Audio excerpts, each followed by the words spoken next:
Ce sera toujours avec beaucoup de plaisir qu'on prendra la parole ici et qu'on aura la ferme conviction que nous sommes suivis 5 sur 5 de l'autre côté. Mesdames, Messieurs, bonjour et surtout, merci d'être encore en direct sur Info TV. On ne le dira jamais assez. C'est votre chaîne de télévision qui monte et qui monte encore. Le programme, c'est Espace Miné, 10h, 11h52. Ce matin, nous marquerons un arrêt important pour parler de ce que l'on appelle vulgairement ou habituellement les grands hommes. C'est quoi un grand homme? Comment devient-on un grand homme? Ou alors, comment reconnaître un grand homme? Y a-t-il une différence entre les hommes grands et les grands hommes? De toutes les façons, nous en parlerons dans le cadre de ce programme afin que nul n'en ignore. Pour bénéficier de toutes ces délices, il faudrait être connecté au canal 6, mais également au canal 508 sur Canal Plus International. À ces niveaux serrés à pic sur Info TV, nous émettons à partir de la capitale du Cameroun, Yaoundé, 24 heures sur 24,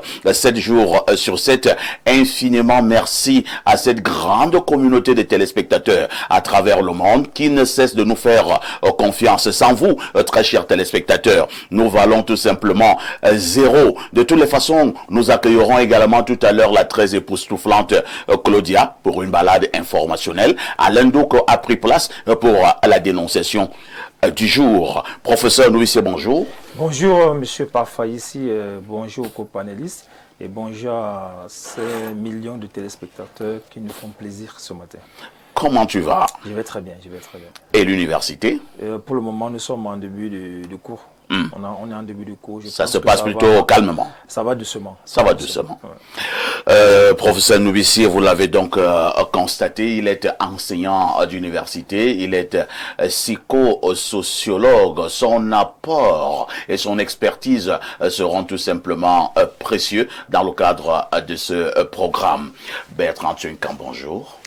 Merci, bonjour également à toi Parfait ici. Bonjour à l'endroit des téléspectateurs d'Info Télévision, notamment les Kidam Rastaquaire et Tantampion qui nous regardent. Peut-on être heureux dans une prison mystique? Certainement pas. Une prison mystique, c'est comme une rivière sans eau qui coule vers une ritournelle du désespoir. Comment donc faire pour sortir de ce carcan, ce bourbier, ce guet-apens, voir cette ritournelle du désespoir? Une seule réponse, Info Télévision. Comme vous le savez, Info Télévision est devenue une thérapie. Ça a soigné des personnes envoûtées. Et merci de m'avoir convié à ce verbatim. J'espère que via ce pupitre, les communs des mortels seront édifiés sur des questions relatives aux temps et aux avatars qui gangrènent notre société. Bertrand Tchunkan, très apprécié de la grande communauté des téléspectateurs. Ses prises d'opposition et sa manière de le dire font de lui de manière progressive un leader d'opinion. Merci Bertrand. Merci aussi à toi, Parfait, ici. À côté de Bertrand Tchunkan, nous accueillons notre invité permanent, l'homme à la voix particulière, lorsqu'il pense qu'il est du bon côté de la chose, lorsqu'il pense qu'il détient la vérité, il devient légèrement nerveux. Alain Dou, bonjour. Perfecto, alors quelle introduction pour ce matin. Bonjour à tout le monde sur le plateau, bonjour à nos millions de téléspectateurs à travers le monde. C'est un plaisir renouvelé d'être là ce matin sur ce plateau. Sur le 10-12 qui, comme je le disais, dans le cadre d'une autre émission, une autre édition, est le 10-12, totalement impératrice, je veux dire l'émission impératrice sur le 10-12 en Afrique subsaharienne, avec l'Onkuta de la modération, conduisant le programme en question. Avec ta permission, Parfait, je veux saluer tous ces génies de l'ombre qui sont là et qui rendent possible cette magie. Parce que parfois, on recueille nous autres, qu'on voit tous les lauriers, mais eux, on ne les voit pas. Pourtant, ils mènent un travail d'arrache-pied pour rendre tout ceci possible. Et finalement, c'est nous qui sommes sous les feux de la rampe. Bonjour donc comme ça aux différents acteurs de l'ombre, à tous nos technico-artistiques. Bonjour au top management de ce média. Bonjour au très grand frère, comme tu aimes l'appeler, Dieudonné Mvang. Tout à fait. Avec ta permission, une fidèle téléspectatrice de notre programme à son anniversaire aujourd'hui. Elle s'appelle Sarah Hippo et elle a tenu à ce que nous lui souhaitions un joyeux anniversaire. Joyeux anniversaire à vous, madame Sarah Hippo. Sarah Hippo. Sarah, c'est un nom qui résonne, hein, un nom très fort, un nom presque symbolique. Au niveau de la Bible, dans Sarah et Paul, on lui dit donc joyeux anniversaire. Est encore attendu sur ce plateau Roger Kiekdekiki. Oui, le duc Roger, il est attendu, il est journaliste politique, journaliste d'investigation. Il nous retrouvera certainement tout à l'heure. Mais en attendant, 10h, 11h52, qui dit mieux?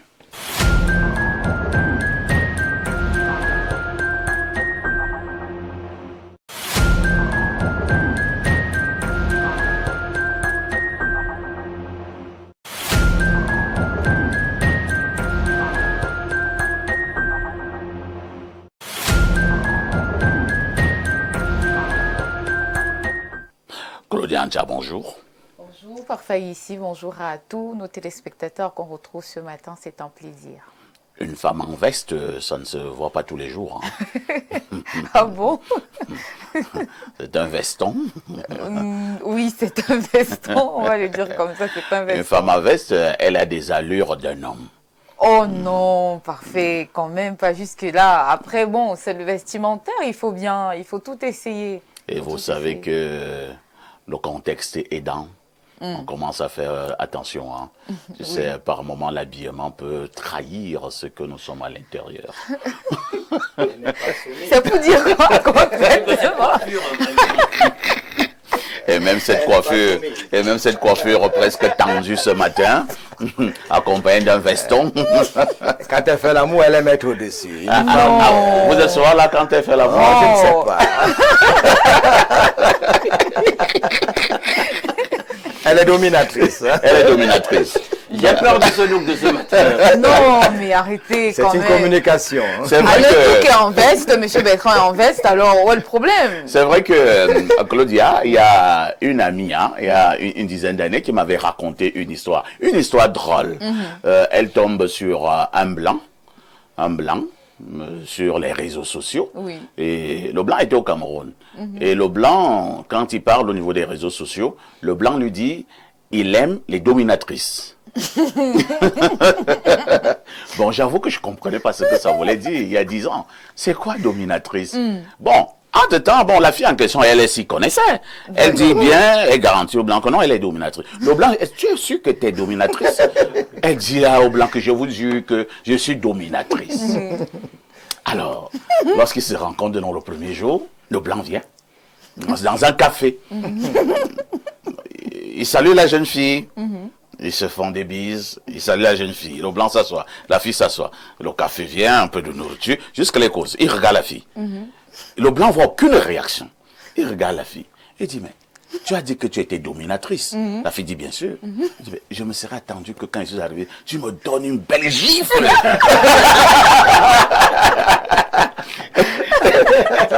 Ils sont au restaurant, hein. Et le blanc dit à la fille, gifle-moi. La fille lui dit, mais il y a des... Non, tu n'es pas dominatrice. Le blanc a payé la note. Et il est parti. Mais tu n'es pas dominatrice. Non, mais c'est pas possible. Oh, les blancs sont terribles. Hein. Très. Ils ont des idées bizarres, hein, vraiment très bizarres. Je vais pas entrer dans les détails. Je vous ai dit que Claudia Mais est les gens sont dominatrice. compliqués. Ça part de domination, c'est qu'elle est au-dessus, l'homme est en bas. Ah bon? C'est elle qui lui fait l'amour. Monsieur Bertrand, Claudia, enfin, ici, est-ce que nous pouvons alors sortons de ce couloir, hein, parce que vous êtes en train de rougir. Vraiment? Claudia, Oui, parfait. que disent les journaux? À la une des journaux ce matin, parfait ici, l'ambiance de la campagne présidentielle 2025 est largement relayée par les tabloïds nationaux, à l'instar du tri-hebdomadaire La Météo, qui nous propose 2 actualités en grande tribune. Le professeur Laurent-Serge Tundingwa s'exprime au sujet de son président national. Paul Biya n'a pas le don d'ubiquité face à la polémique de l'absence sur le terrain du candidat Paul Biya. Le président de la commission départementale de campagne du RDPC, Paul Mfundi, fait savoir que son champion ne peut être partout à la fois. Le travail des présidents de commission de campagne se poursuit dans la région de l'Est. Joseph Lé, président de la commission régionale de campagne, a mobilisé les militants du RDPC de Bétaré, Oya. La campagne s'intensifie donc pour le Rassemblement démocratique du peuple camerounais et le chef est de retour pour peaufiner le tout. Le quotidien Info Matin hors série nous révèle en exclusivité ce mercredi que de retour à Genève, Paul Biya et Chantal sont attendus à Yaoundé aujourd'hui. Pour l'occasion, une mobilisation exceptionnelle y est apprêtée pour l'accueil du couple présidentiel. Sans perdre une minute, le président national du RDPC va se lancer dans la campagne électorale avec pour objectif de briguer un nouveau mandat le 12 octobre. Luc Magloire Bagué Tangana, de son côté, poursuit la propagande du RDPC dans la Mofouya Famba. Le patron politique RDPC du département s'est rendu dans l'arrondissement de Nkola Famba. Le quotidien Info Matin nous informe que les militants et militantes sont à 100% avec Paul Biya. L'arrondissement cosmopolite et foyer par excellence du vivre ensemble a ainsi scellé la victoire de leur champion en Kouaban hier 30 septembre. Et dans la mouvance de cette campagne présidentielle, le quotidien Mutation a capté ce dérapage de la campagne électorale à Ebolova dans la région du Sud. Georges-Alain Boyomo précise que c'est le meeting de Belobouba Maïgari, président national de l'UNDP, qui a dérapé. Prévu hier dans la ville, elle a été délocalisée Manu Militari, le privant tout contact avec ses partisans mobilisés pour l'occasion. Pour la nouvelle expression en kiosque ce matin, il s'agit d'un scandale rebondissant ainsi sur le loupé du meeting de l'UNDP dans le sud. La caravane de Belobouba Maïgari n'a pas pu résonner dans la ville des Bolova, apprend-on. La présidentielle 2025, c'est aussi la lutte contre le tribalisme. Le messager accompagne l'association Action contre le tribalisme and Ending Discrimination qui a élaboré un manifeste face à la montée en puissance des discours tribaux. Eh bien, le tribalisme sera hors des urnes. À la fille du quotidien Le Jour, le tabloïd interroge le slogan du candidat du RDPC, grandeur et espérance, la fiche qui ne dit rien. Bouba Kaélé s'explique en page 3. Entre autres informations, Le Jour fait le compte rendu du lancement officiel de la campagne électorale dans le sud-ouest et le littoral. En page 2, l'on nous dévoile comment Dion Gouté et Laurent Esso ont ouvert les hostilités.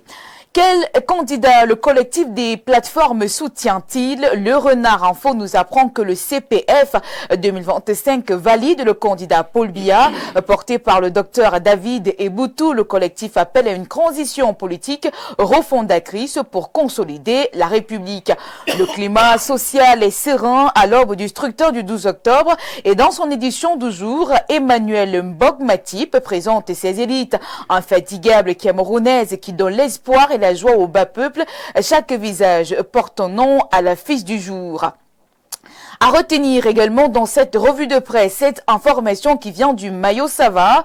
Dans sa parution du jour, le quotidien régional d'information du Nord Cameroun, le du Sahel, fait le bilan des faits marquants du mois de septembre qui s'est achevé hier. Et bien, notez que 20 personnes ont été kidnappées.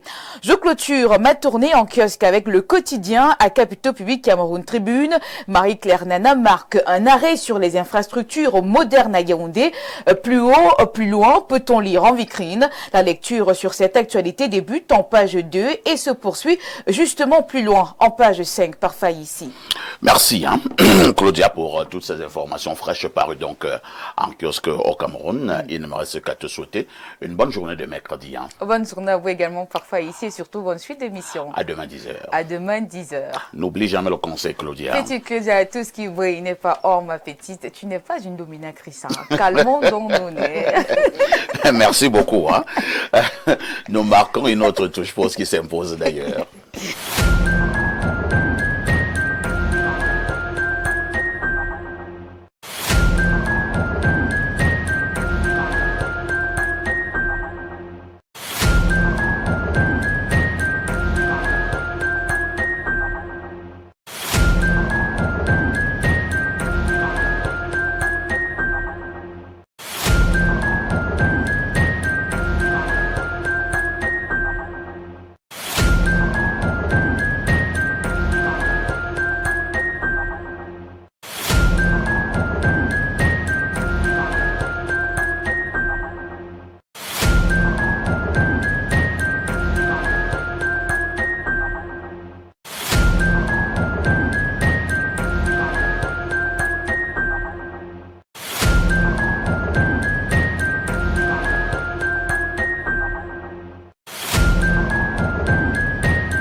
Il faut également noter que le président de la République, selon le journal, je pense bien Info Matin, du très grand frère Dieudonné Vent, retrouve Yaoundé ce jour. Hein. Donc, le couple présidentiel parti du côté de la Suisse il y a quelques jours retrouve donc Yaoundé ce jour. Et selon certaines indiscrétions, le président de la République fera quelques tours au niveau de la République. De toutes les façons, votre télévision Info TV restera au centre de cette actualité pour vous donner ces informations minute by minute. Pour les Chantal Biya, attendu donc à Yaoundé aujourd'hui, de retour de Genève. Information venant de Info au matin. Lorsque nous avons dit cela, nous allons également souhaiter joyeux anniversaire à un garçon. Il a 9 ans, oui, il s'appelle Etoile Haïssi, et Évariste, c'est lui que vous avez en face de vous là. C'est l'office, hein, c'est l'office du sac de modérateur. Donc, joyeux anniversaire donc au fiston. Il s'appelle Etoile Haïssi Évariste. Je lui ai donné le nom de mon papa. Aujourd'hui, c'est son jour. Avec l'aide de tous les démineurs, nous souhaitons tout simplement que le Seigneur, Dieu Tout-Puissant, continue de bénir cette merveilleuse créature. Il adore le poulet avec le spaghetti. Le poulet avec le spaghetti. J'ai laissé les consignes. J'ai laissé les consignes au niveau de la cuisine que cela soit fait. Actuellement, il est à l'école, mais lorsqu'il rentrera, il trouvera son poulet avec du spaghetti. Joyeux anniversaire, hein, au fils de Perfecto. Et Bertrand Tchenka m'a dit que la relève est assurée. Oui, c'est votre successeur. Et je vois carrément, il vous ressemble tellement, hein, comme deux gouttes d'eau. Ah ouais, vous savez, quand nous cherchons des enfants, nous nous y mettons, hein, et nous appelons les ancêtres. C'est pas une mince affaire. C'est pas facile, hein. Il y a aussi des positions qui permettent aussi de faire en sorte que l'enfant puisse vous ressembler. Par exemple, le long courrier sur le cheval, la position du canard enchaîné, la bouche sur le robinet ou le chien écrasé. Donc, en fonction des positions que vous prenez aussi, l'enfant peut vous ressembler ou non. Il faut pas me laisser parler sur l'anniversaire de ce garçon. C'est un enfant béni, hein, vraiment que Dieu lui apporte des grâces. De toutes les façons, joyeux anniversaire à toi, fiston, et toi, Haïssi, Évariste. Et nous passons la parole à Alain Douk, cette fois-ci, pour la dénonciation de ce mercredi matin. La dénonciation de ce mercredi matin a une trame, il faut le dire, hein, tragique. Une trame non seulement tragique, mais aussi funéraire. Alors, l'incident s'est produit, j'imagine bien, là, quand je lis, au lycée de Mbansang. Voilà. C'est ça, Yaoundé, non? Non, tu sens que ça, c'est à l'ouest. Alors, qu'est-ce qui s'est passé? Il y a eu un décès survenu, donc, de l'élève Ma Tingju, Florian Ernestine, en classe de 4e, espagnol, des suites d'un suicide. Et c'est cela que nous voulons dénoncer en ce matin. La raison du suicide, c'est que la jeune compatriote a acheté ce qu'on appelle la ratadaï. Les remèdes là, le poison pour souris. La ratachobdaï. Voilà. Il l'a introduit dans son pain, l'a consommé parce que ses parents n'ont pas fêté son anniversaire. Incroyable. Caprice de gamin, mais sur une fin tragique. Incroyable. C'est un garçon ou c'est une fille? C'est une fille. C'est une fille. Ernestine, Floriane, Mathilde. Incroyable. Donc, cette jeunesse, nous ne savons pas exactement ce qui lui passe par la tête. Est-ce qu'elle n'est pas parfois consciente que les parents ont des difficultés, etc. On peut comprendre qu'on est déjà quand même au-delà de 12 ans, un certain nombre de choses. Comment en arriver là, mettre sa propre vie en danger et cela ôter pour une histoire d'anniversaire. C'est ma dénonciation de ce matin. Oh, quelle dénonciation. C'est triste, hein. C'est triste. Vous dites qu'elle était en classe... 4e espagnol. 4e espagnol. Cela signifie que comme les enfants sont de plus en plus intelligents ce jour, elle était peut-être dans les 12 ans, hein, dans les 12-13 ans, en classe 4e. Elle s'est donné la mort. Elle a acheté le remède qui tue les souris, qu'on appelle vulgairement au Cameroun, à ratachobdaï. Elle l'a mis dans son pain et elle a mangé. Et elle est morte. Professeur La fille se donne la mort parce que ses parents n'ont pas fêté son anniversaire. Comme vous êtes psychosociologue, vous êtes une fois de plus dans votre élément, votre regard. Merci, M. Parfa ici. Déjà, nous allons présenter nos condoléances à la famille de ces jeunes petites filles, parce que nous imaginons la peine, la douleur et la colère et la souffrance que cette famille endure maintenant. Je vais d'abord situer le débat sur le plan contextuel. Vous savez, le Cameroun fait partie des 5 pays en Afrique où le taux de suicide est élevé. Ah bon? Je vous assure. Ah. Et la question du suicide peut se voir à 2 niveaux. Il y a ce qu'on appelle généralement le suicide spontané et le suicide planifié. Dans le cas de ces jeunes filles qui pas payer la rate à Tchobdamé dans son pain, c'est un suicide planifié. Et la causalité est établie, d'après ce qu'a dit M. Ndouk, c'est qu'on n'a pas célébré son anniversaire. Alors de nos jours, sachant que les jeunes d'aujourd'hui, ils n'ont pas la même réputation mentale qu'il y a 50 ans, qu'il y a 30 ans. Au jour d'aujourd'hui, nous assistons à ce qu'on appelle la banalisation de la vie. La vie est devenue assez légère et assez banale. C'est pourquoi se donner la mort, c'est un petit jeu, c'est parfois ludique. Et tout le monde peut se livrer à ce jeu sans comprendre ce que c'est que la vie. Je pense que nous les parents, nous les éducateurs, on a un travail sérieux à faire.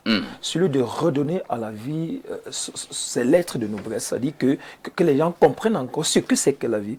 Parce qu'il faut le dire avec autorité, sauter soi-même sa vie est puni même par la Bible. Parce que nous autres qui sommes chrétiens, celui qui se donne la vie ne mérite pas qu'on lui fasse des messes funèbres.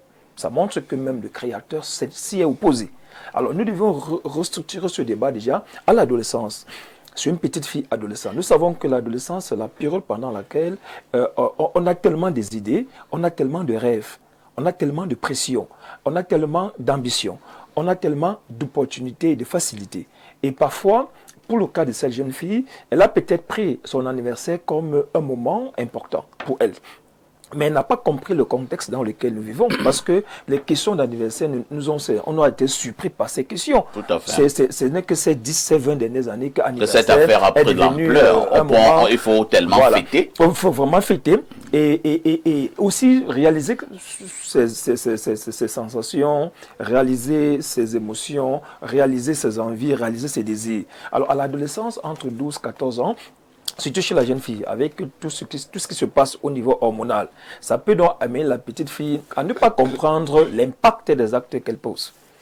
Parce qu'à un moment donné, si c'était qu'elle s'était laissée tomber sur, du haut d'un immeuble, on pouvait dire que non, elle est inconsciente. Mais elle a mangé, elle a pris le pain, elle a chargé. Ça veut dire qu'elle savait effectivement qu'elle allait mourir. Mais pourquoi est-ce qu'elle ne s'est pas retenue dans son élan? Pourquoi est-ce qu'elle n'est même pas allée à l'hôpital rapidement pour dire j'ai posé un acte dangereux qui peut m'ôter la vie? Parce que notre société actuelle n'est pas vigilante. On doit observer nos enfants. C'est des démissions des parents que nous observons de plus en plus parce que nous accordons plus de temps au travail, à l'activité professionnelle et à l'argent. On vit avec des gens que nous n'écoutons pas. Si peut-être la petite fille avait posé son problème d'anniversaire et que les parents lui avaient peut-être présenté la situation, je ne pense pas qu'on s'est arrivé là. Il y a un problème de communication entre les parents et les enfants. Et nous devons savoir qu'on ne doit pas aborder ces enfants d'aujourd'hui en tenant compte de ce que nous avons été par le passé. Là, vous allez pas être un bon éducateur. Il faut entrer dans leur contexte. Moi, je prends le cas de mes propres enfants. Pour comprendre mes enfants, je suis parfois amené à regarder les mêmes dessins animés qu'eux, pour comprendre d'abord leur langage. Pour comprendre les enfants, je suis parfois amené à regarder les mêmes émissions qu'eux, pour savoir, parce qu'ils ne se projettent plus seulement dans le contexte camerounais. Ils voient ce qui se passe en Europe, ce qui se passe dans la télévision, ils voient comment ça s'organise. Encore, vous dites une fille qui fait une classe de 4e. On sait ce que c'est que la classe de 4e. C'est la classe qui est une classe un peu recompon, parce qu'à partir de là, on a toujours des enfants, on a des gamins qui sont qui entrent dans l'adolescence et après deviendront purement adolescents. Bon, c'est une classe qui est systématique où les pressions amicales, les pressions entre amis deviennent des prescriptions. Je reprends. Les pressions entre amis deviennent pour certains des prescriptions. C'est-à-dire que le simple fait pour elle d'avoir annoncé qu'elle va faire que c'est son anniversaire, parce que c'est un jour qui est devenu très spécial aujourd'hui. Mais avant, c'était pas aussi, ça ne portait pas une certaine autorité, pas juvénile, festive comme aujourd'hui. Alors, je suis sûr qu'elle avait peut-être préparé, dit à ses amis, c'est mon anniversaire, je vais faire ci, je vais faire ça. Et quand c'est arrivé, elle n'a peut-être pas supporté la pression de ses camarades qui s'est convaincue converti en raillerie, qui s'est converti en insulte, qui s'est converti en rejet. Et c'est dans ce cadre qu'il faut donc qu'on essaie de revoir la pression des pères dans les établissements. La pression des pères est plus importante que la pression des parents. Il faut le dire. C'est donc pourquoi quand votre enfant a la malchance d'entrer dans un mauvais groupe, vous allez tout faire, vous serez incapable de le sortir de ce groupe-là. Parce que la pression des pères, ceux qui partagent les mêmes émotions, les mêmes pensées, les mêmes complexités, ont parfois plus de chances de leur imposer une orientation comportementale, une orientation cognitive. Et malheureusement, on assiste parfois à ces suicides-là qui ne sont pas à célébrer, qui sont à dénoncer, comme on le fait présentement dans le cadre de la dénonciation d'aujourd'hui. Merci, professeur, pour cette expertise. Bertrand Tchenkam, moi j'ai été aussi enfant, bon, je ne sais pas ce qui se passe aujourd'hui, mais le professeur a expliqué. Moi, je ne me rappelle même pas qu'un jour, le jour de mon anniversaire, qu'il y a eu même une grande attention à la maison. C'est à peine si maman, c'était surtout maman, qui pourrait te dire « Joyeux anniversaire, mon père ». Parce que je porte le nom de son père. C'est terminé. Ouais, c'est terminé. On va faire préparer le même kaleng avec le couscous. Il y aura le riz sauté comme d'habitude. Il n'y avait pas un arrêt tout particulier parce qu'il y a un anniversaire à la maison. Mais aujourd'hui, à Bertrand, c'est devenu tout un événement. Exactement. Au point où une fillette s'est donné la mort. C'est vrai. Vous et moi, nous sommes de la même génération. Nous sommes d'une génération un peu moyenâgeuse. Il faut le savoir. À cette époque, il n'y avait pas encore Facebook. Aujourd'hui, Facebook, ça existe déjà.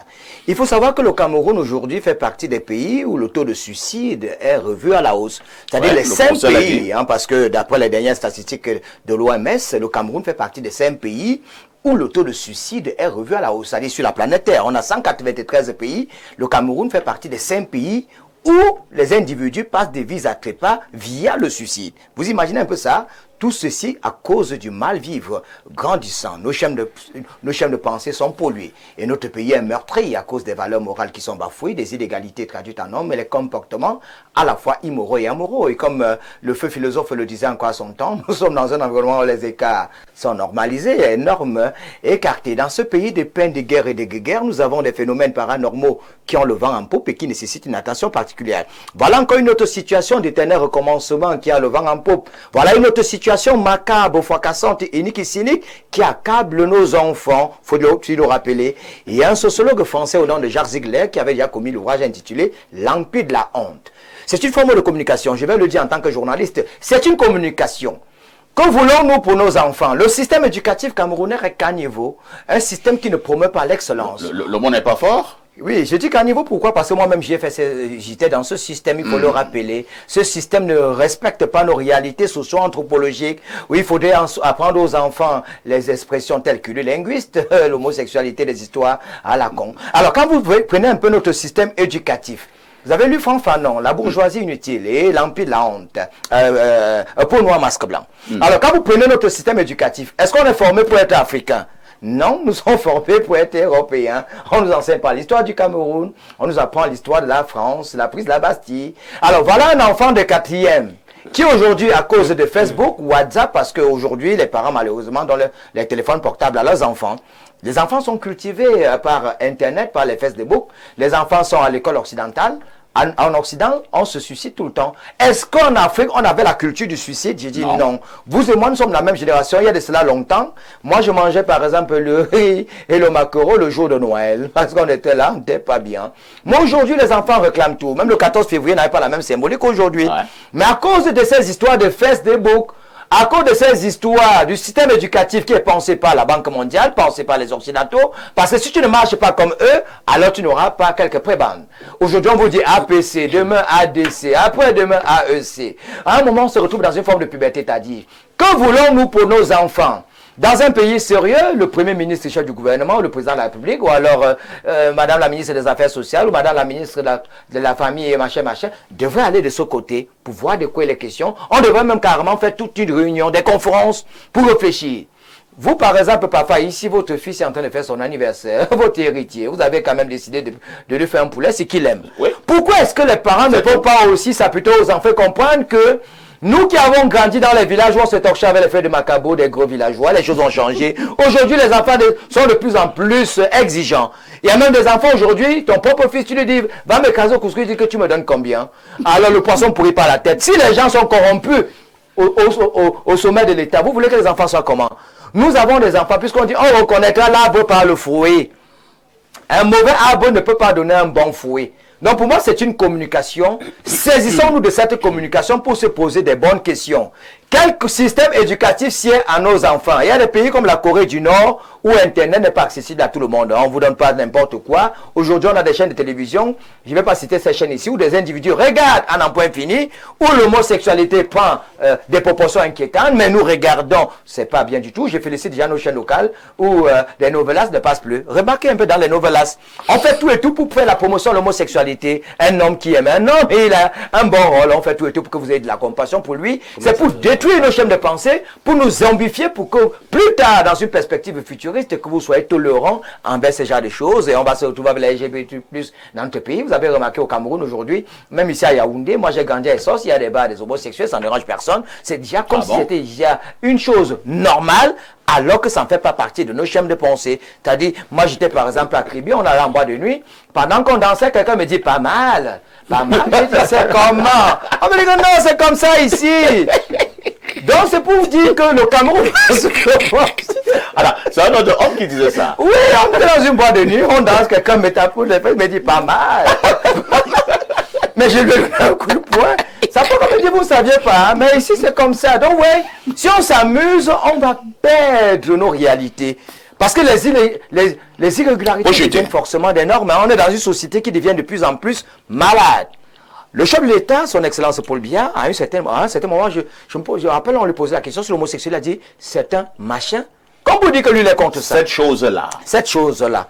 Mais regardez un peu dans la réalité. À Yaoundé, tout le monde sait où il se trouve. Nous ne sommes pas là pour les combattre. Hein. On veut juste te dire que ce qu'on combattait hier, c'est en train de venir sans problème. Même dans les chaînes de télévision, on vous en montre. On a détruit nos chaînes de pensée. Nos enfants aujourd'hui se suicident. Pourquoi? Les parents sont absents. Quels parents travaillent? Bertrand, tu es quand même sorti à 6 h le matin, il va rentrer à 22 h. Les qui éduquent nos enfants? Regardez même les hauts comités de l'État. Les enfants sont comment? Vous allez voir, les enfants sont perdus, ils n'ont pas le temps d'éduquer leurs enfants. Alors on doit repenser le pays, repenser notre système éducatif, repenser nos chaînes de pensée et ça va aller. En ce mercredi 1er octobre, nous posons donc ce problème sur la table du débat en guise de dénonciation à l'Indouk, ces enfants exigeants. Ah oui, capricieux, parce qu'on n'a pas donné le bonbon à temps et ils décident de ne plus manger toute la journée parce que on n'a pas acheté la paire de tennis blanche, on a plutôt acheté celle qui était noire.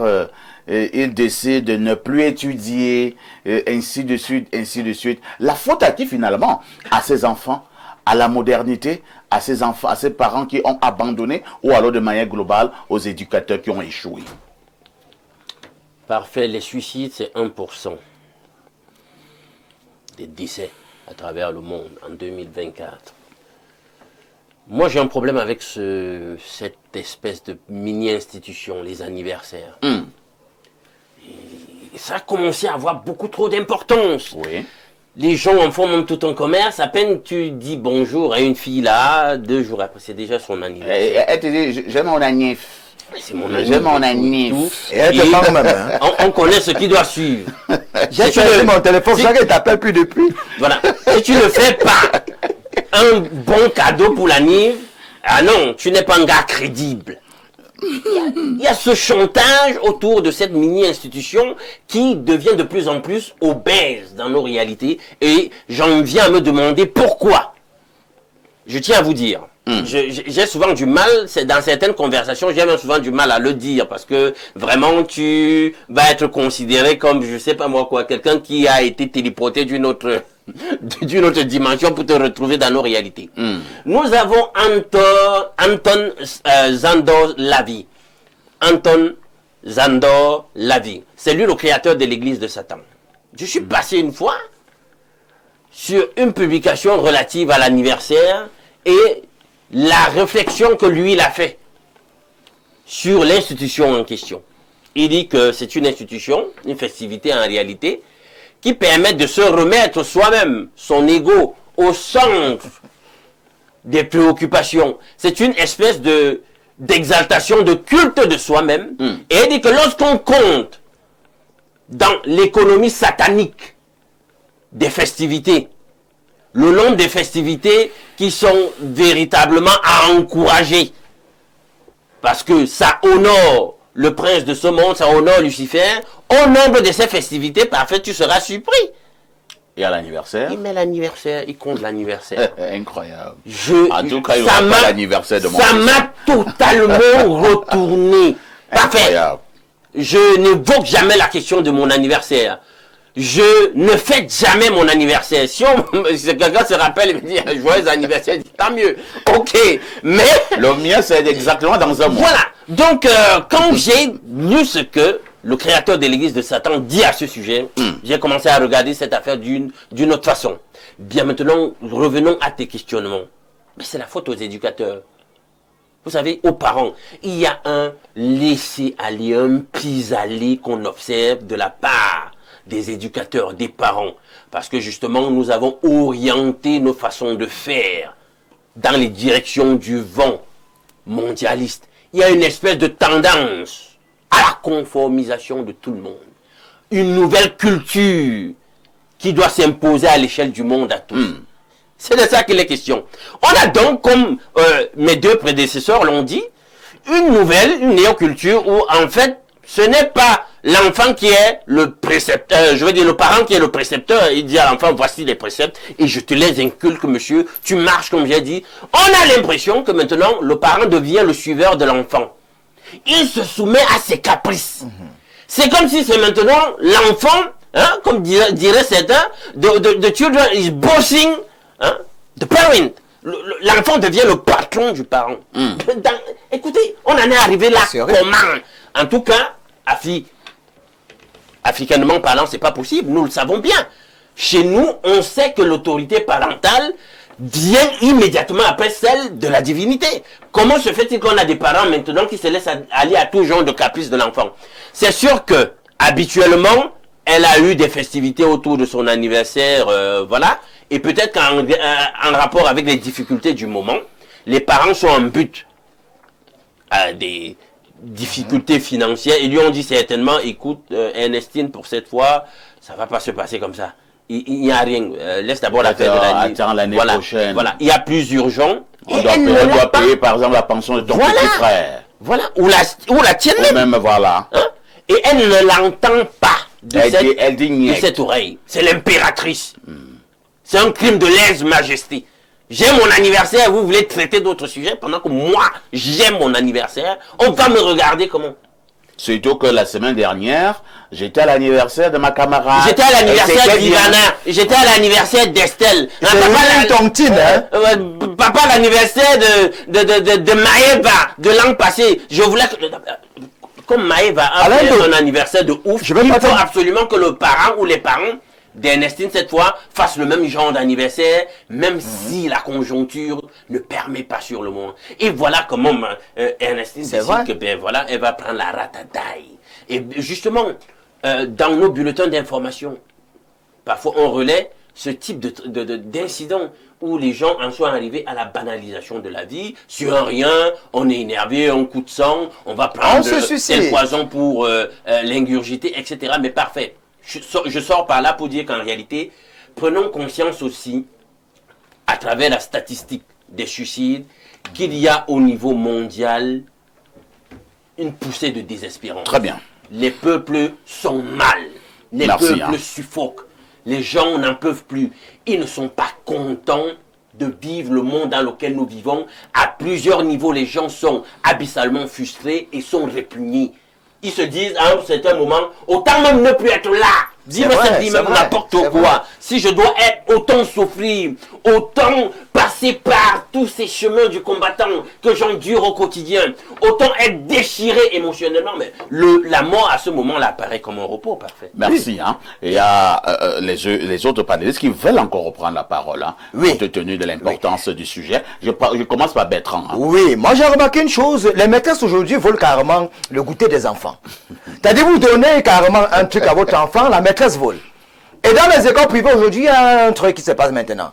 Raïs a fait son anniversaire, on dit, papa, on a demandé 500 francs pour l'anniversaire de ma collègue. Mais c'est nous-mêmes qui frustrons les enfants. Imaginez que Raïs a fait son anniversaire, la copine de votre fille. On était contents. Et autour de votre fille, vous-même le parent, vous ne donnez pas quelque chose. On ne cotise pas. L'enfant elle-même comprend qu'elle n'est rien du tout. Elle est frustrée. Son père était un voyou. Alors ça ne lui sert à rien de vivre sur la planète Terre. C'est un peu comme la pension. Vous imaginez, vous envoyez les enfants à l'école. On dit, mon père passe à la télé, son père c'est une star. Et maintenant votre fille, elle est de l'autre côté de la barrière parce qu'elle n'a pas payé la deuxième tranche. Vous voyez ça, elle sera marquée toute la vie. C'est le désespoir. Elle va même se suicider parce qu'elle comprend.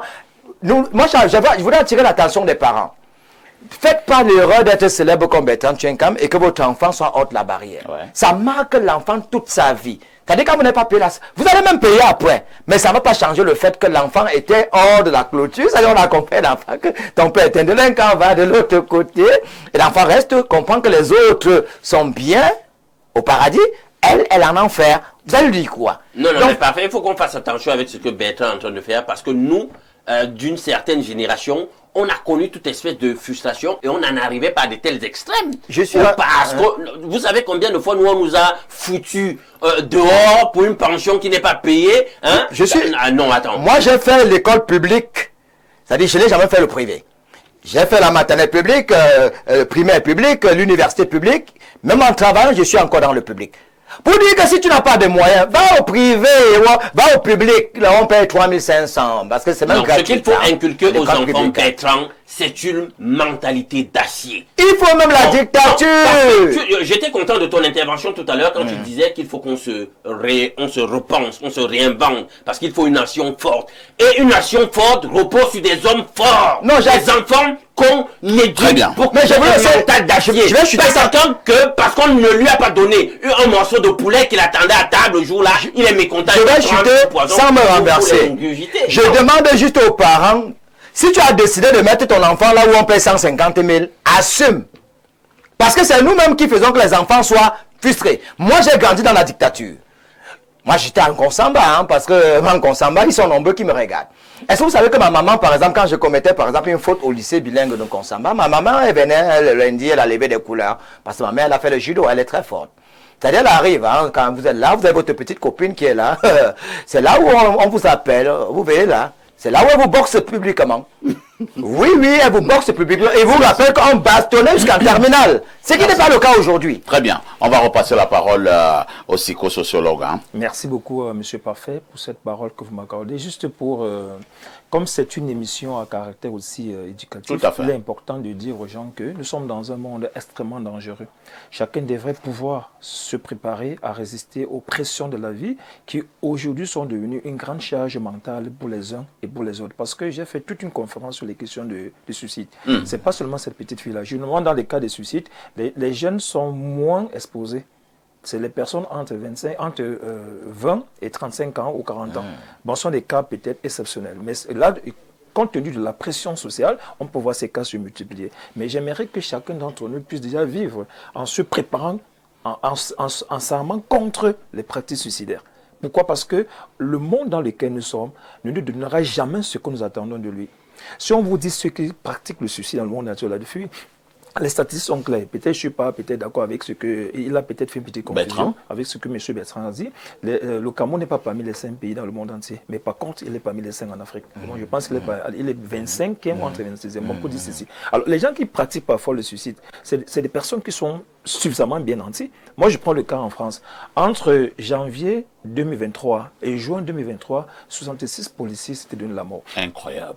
Et on a vu le cas du taux de suicide qui allait de manière grandissante avec les sociétés comme CTLink, les sociétés comme Google. Bon, on a vu des gens qui sont pensés être nantis. Non, chaque personne vit à l'intérieur de lui un ensemble de dysfonctionnements. Et s'il ne s'accorde pas avec ces dysfonctionnements-là, l'idée du suicide va devenir absorbante. Et lorsque l'idée devient absorbante, si nous qui sommes autour de lui, nous n'avons pas la capacité d'observer ces signes annonçateurs du suicide-là, ils vont pratiquer le suicide. Bon, chacun d'entre nous est prédisposé au suicide. Mais chacun d'entre nous devait pouvoir se préparer déjà en se disant qu'on n'est pas les créateurs. C'est pas nous Dieu. Dieu a créé le monde. Les humains sont venus transformer le monde. Aujourd'hui, les pressions sont que ce qui n'avait pas de sens avant a plus de sens aujourd'hui. Comme c'est le cas avec ces anniversaires. Parce que ce que ça veut même dire anniversaire. Anniversaire même, c'est que tu as un pas que tu fais rapidement vers la mort quand tu célèbres une année. C'est une année de moins. C'est une année de moins sur ton espérance de vie. Bon, logiquement, est-ce qu'on devrait fêter? Mais comme les sociétés ont des capacités énormes à transformer, à désorienter les individus, on a créé un schéma. Et aujourd'hui, quand tu n'as pas célébré ton anniversaire, tu n'as pas de personnalité, tu n'as pas de visibilité, merci, tu n'es pas important. Cette affaire de célébration d'anniversaire nous intéresse donc ce matin. Je dois dire que j'ai un anniversaire vendredi à 17h. C'est l'anniversaire de Bernard Owona. Il a 56 ans. Ah oui, vendredi. Il m'a dit... Pour rien au monde, tu ne dois manquer le sac de modérateur. Il m'a dit, parfait, je vais élever le niveau. Okay. Donc, ça ne concerne pas seulement les enfants. Ça ne concerne pas seulement les enfants. Voilà, Nadjo, je comprends. Il m'a dit, il a mis du paquet. Oui. Il doit célébrer son anniversaire ce vendredi à 17h. Allons du côté de la messagerie qui explose, comme d'habitude. Bonjour Perfecto et ton illustre panel. Condoléances à la famille éprouvée. Ce sont des conséquences des enfants, souvent trop chouchoutés, dorlotés, moindre petite grimace. Les parents se soumettent et l'habitude s'installe et voilà les conséquences. J'en suis désolé. Condoléances à la famille éprouvée. Monsieur Sossi JMDP, Ntoum Gabon. Bonne émission à vous. C'est un message qui vient du Gabon. Nous prenons ce message local plus 49, un message qui vient de l'Allemagne. Mes salutations respectueuses à vous, Perfecto, toujours égal à vous-même, artisan du bon ton et canaliseur d'échanges féconds, et à votre panel véritable, source d'idées éclairées et de réflexions constructives. Parlant de la thématique du jour, je voudrais souligner que malgré la misère ou les difficultés que traversent certains parents, il est important de faire un petit effort le jour de l'anniversaire d'un enfant, car les enfants ne sont pas naïfs, ils connaissent déjà la situation de leurs parents et savent quel est le rythme de vie dans la maison et ce qu'ils attendent ce jour-là, ce n'est pas l'impossible, mais juste un léger changement de rythme, un petit signe distinctif et qui leur montre que ce jour n'est pas comme les autres. Et c'est ce petit effort, parfois symbolique, qui marque leur cœur et leur donne le sentiment d'être précieux, comme par exemple ce que vous avez fait avec le poulet et le spaghetti pour votre bébé. D'ailleurs, joyeux anniversaire à lui. N'oubliez pas le jus, surtout, c'est bon, ce sera bon. Perfecto. Et pour sortir, Perfecto, j'ai une petite curiosité. Pourquoi l'actualité du firmament n'a-t-elle pas été donnée par Claudia en entrée d'émission? Claudia m'a dit qu'elle n'a pas vu, Elle reviendra certainement sur le firmament demain. Oh, vous êtes trop regardant, Vous êtes trop regardant là. Certainement, tu as vu le firmament au niveau des réseaux sociaux et tu te poses la question. Et c'est que la parution. C'est un fidèle téléspectateur, C'est ça. Claudia fera la revue demain. Un autre message ce matin. Bonjour Perfecto. Tout d'abord, joyeux anniversaire au petit Aïssi. La relève est assurée. Ensuite, c'est vraiment très difficile, cette histoire de suicide. À des moments où ma vie battait de l'aile, j'y ai pensé vraiment. C'est vraiment pas facile. C'est Nathan de Makenene. Oh, Nathan a failli se suicider, à un moment donné, lorsque la vie ne donnait plus. Un autre message, bonjour parfait, bonjour au pasteur Alain. Juste encore la mort en Baladeux. Une jeune fille de 15 ans violée et tuée. Incroyable. Violée et tuée. Je comprends pas. Pasteur, je suis pasteur. Il t'appelle pasteur. Peut-être qu'à une époque, vous avez été pasteur. Mais à une époque, c'est l'époque donc. On est au prison. Votre passé vous rattrape parfois. Parlant toujours des morts, hier également, je pense que le journal de 20h sur Info DV est revenu sur cette triste actualité. Un jeune homme a également été tué sur le niveau des rails. Au lieu dit Dakar-Ramba, à Yaoundé, au niveau des rails. On ne sait pas ce qui s'est passé, mais bon, certains experts parlent d'un assassinat, un maquillé. Donc, on est venu jeter pour que le train écrase le bonhomme. mais la population qui venait de découvrir le corps a commencé à faire des gros gestes au train. Vous savez que quand le train, le train s'arrête. Mais Dieu merci, le train s'est arrêté et n'a pas écrasé le corps. On avait déjà enlevé la tête, hein, on a découpé sa tête. Un autre message rapidement ce matin.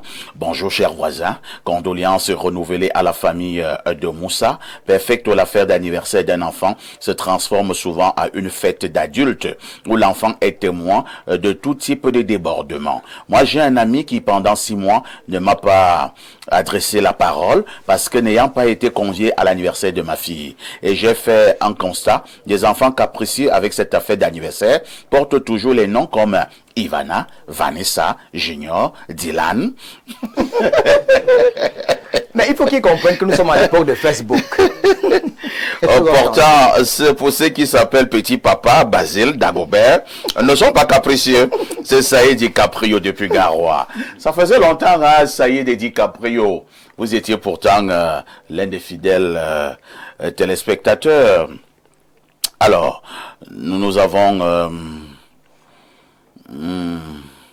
Bon, lui me pose des questions concernant le président de la République. Hein. Je ne sais pas ce qu'il peut vous dire. Je ne suis pas le ministre SGPR, je ne suis non plus le ministre DCC pour apporter des réponses à vos questions. Vraiment, je suis désolé de ne pas pouvoir vous satisfaire. Bonjour le plateau d'Info TV. Pour la dénonciation du jour, il faut expliquer aux enfants que fêter un anniversaire n'est pas obligatoire. Le jour où il y a les moyens, il y a fête. Quand il n'y a rien, il n'y a pas fête. Le repérer, le répéter de temps en temps dans un climat calme. C'est Françoise de Douala qui envoie ce message. Est-ce que Françoise, c'est qu'il y a les anniversaires qu'on fait à la maternelle et c'est obligatoire? Ouais. C'est-à-dire, c'est obligatoire, on ne demande pas votre avis. On veut dire que quand votre fille a mangé pour Aïssa, c'est comme une tontine. À son tour aussi, il faut envoyer des présents parce que d'autres parents vont cotiser. Et surtout, Ivada attend aussi. Ouais, attend aussi. Bonjour mon parfait Aïssi, je dénonce la mauvaise compagnie. J'ai très mal aujourd'hui, j'ai pas dormi. On a coupé la tête de mon ami, on l'a... Bon, comme nous sommes en télévision, je ne vais pas prendre cette expression, mais disons qu'on a fait des choses compliquées avec son postérieur. Et j'étais au niveau des rails à Efoulen, à Yaoundé. Justice pour Essono Mayel, c'est Ngelembaga Michel qui envoie ce message. Et il me dit, lisez mon message s'il vous plaît. Je l'ai déjà fait. Et comme une drôle de coïncidence, hein, je venais d'en parler. Ça faisait vraiment mal. Bonjour à toute la grande famille d'Espace Miné et joyeux anniversaire à la petite coupure, je sais pas, hein, peut-être petite coupure des sacs de modérateurs. Pour revenir à la dénonciation, je pense qu'il faut bastonner copieusement la dépouille de cette petite fille qui a décidé de mettre fin à ses jours sur terre. La plupart des temps, cela arrive aux enfants trop capricieux, à ses copines de compagnie et surtout à son âge pubère, car c'est généralement dans quoi? Classe que le corps... Elle veut peut-être c'est généralement dans ce genre de classe que le corps commence à te montrer que tu es femme, ce qu'expliquait tout à l'heure le professeur. Ouais. Que pouvons-nous faire quand c'est nous les parents qui sommes au centre de ces nouvelles pratiques d'aujourd'hui, en cédant à chaque caprice de nos enfants? Pour ma part, présentement, je vais juste souhaiter mes sincères condoléances à la famille, si durement éprouvée. C'est Samy Donkwaba. Alors, je prends peut-être 2 dernières contributions que dit ces téléspectateurs. Bonjour, monsieur Aïssi. La psychologie n'est pas à expliquer ici. Naître au Cameroun, c'est déjà un suicide et un pas vers la tombe. Ok. Est-ce que c'est pas excessif là? Les parents allaient fêter son anniversaire. Avec quel moyen? Sortir d'école avec tous les diplômes et faire 5 ans, 10 ans sans travail décent. On devrait se suicider. Si pour fêter l'anniversaire, il ne faut pas trop, hein. Bonjour El Perfecto, vous êtes véritablement le firmament de la modération. Chapeau pour tout ce que vous faites en télévision au Cameroun. Merci. Bonjour le sac de modérateurs et bonjour à tous les panélistes. Je voudrais partager une réflexion sur la célébration des anniversaires. Pour moi, le jour de l'anniversaire devrait être une occasion de célébrer les parents, en particulier la mère et le père, qui ont vécu un moment intense et stressant lors de l'accouchement. La douleur, le stress, l'incertitude, mais aussi la joie immense de voir leur enfant arriver. Personnellement, chaque jour de mon anniversaire, je célèbre ma mère en lui disant merci pour la vie qu'elle m'a donnée et je célèbre aussi mon père pour tous les sacrifices qu'il a fait depuis ma naissance. C'est eux qui méritent notre reconnaissance et notre gratitude. Et en passant, monsieur le modérateur, le rose vous va bien. C'est une Camerounaise de Punga-Onderi. Faut lui dire que vous êtes déjà marié, hein? Elle n'a pas dit que vous voulez m'épouser. Ça commence toujours comme ça. Vous êtes en direct sur Info TV, vous regardez votre programme Espace Miné, 10h, 11h52. À tout de suite pour la suite.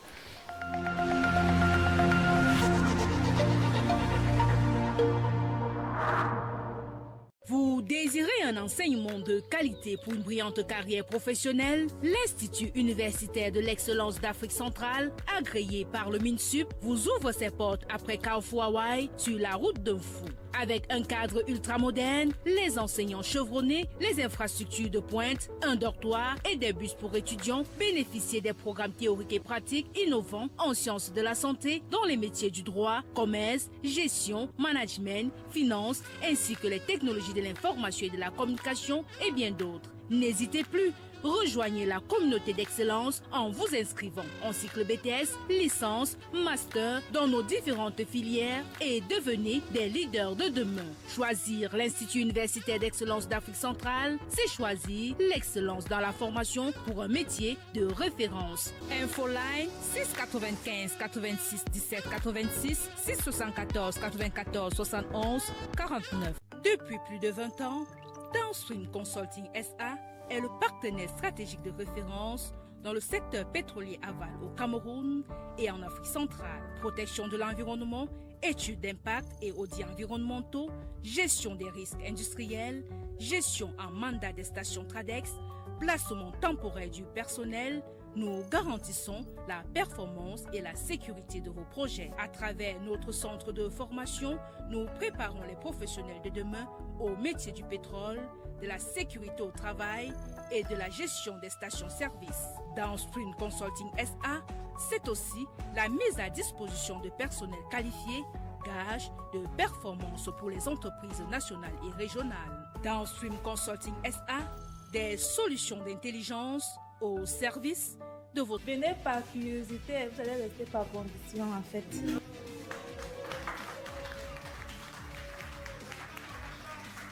Merci.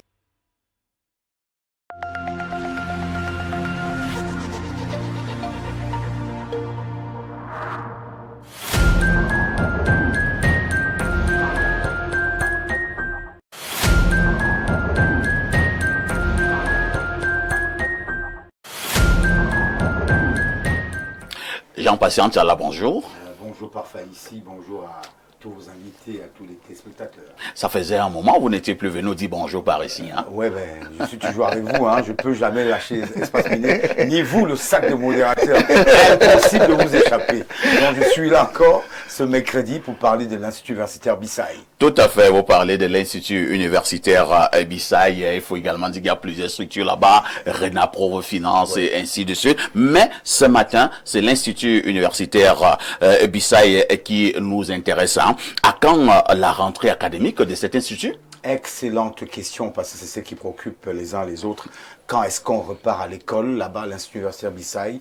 Le 27 octobre 2025, dès 7h30, on y sera, avec tous les étudiants, les parents aussi, qui veulent bien venir faire un tour pour visiter. D'ailleurs, à l'image, vous avez remarqué que nous avons, le 13 septembre dernier, tenu les journées portes ouvertes, qui est également des journées d'orientation académique, qui ont permis à beaucoup de jeunes étudiants, jeunes bacheliers surtout, de venir au contact avec l'Institut universitaire Bissaï, voir un peu qu'est-ce que nous proposons en termes de confort, sport, mais surtout en termes de formation, parce que vous savez, nous avons deux volets, la formation académique et la formation professionnelle, qui débouche dans la création des entreprises, ou encore l'accès à l'emploi plus facile. Déjà, pour les majors, ils ont la possibilité d'être recrutés directement dans les entreprises du consortium Renapro Finance SA. Vous avez cité Renapro Finance SA tout à l'heure. On peut citer le complexe hospitalier La Mamu, pour ceux qui font dans les formations liées à la santé. On peut citer Royal FM également, qui est une radio, pour ceux qui font dans la communication et le journalisme.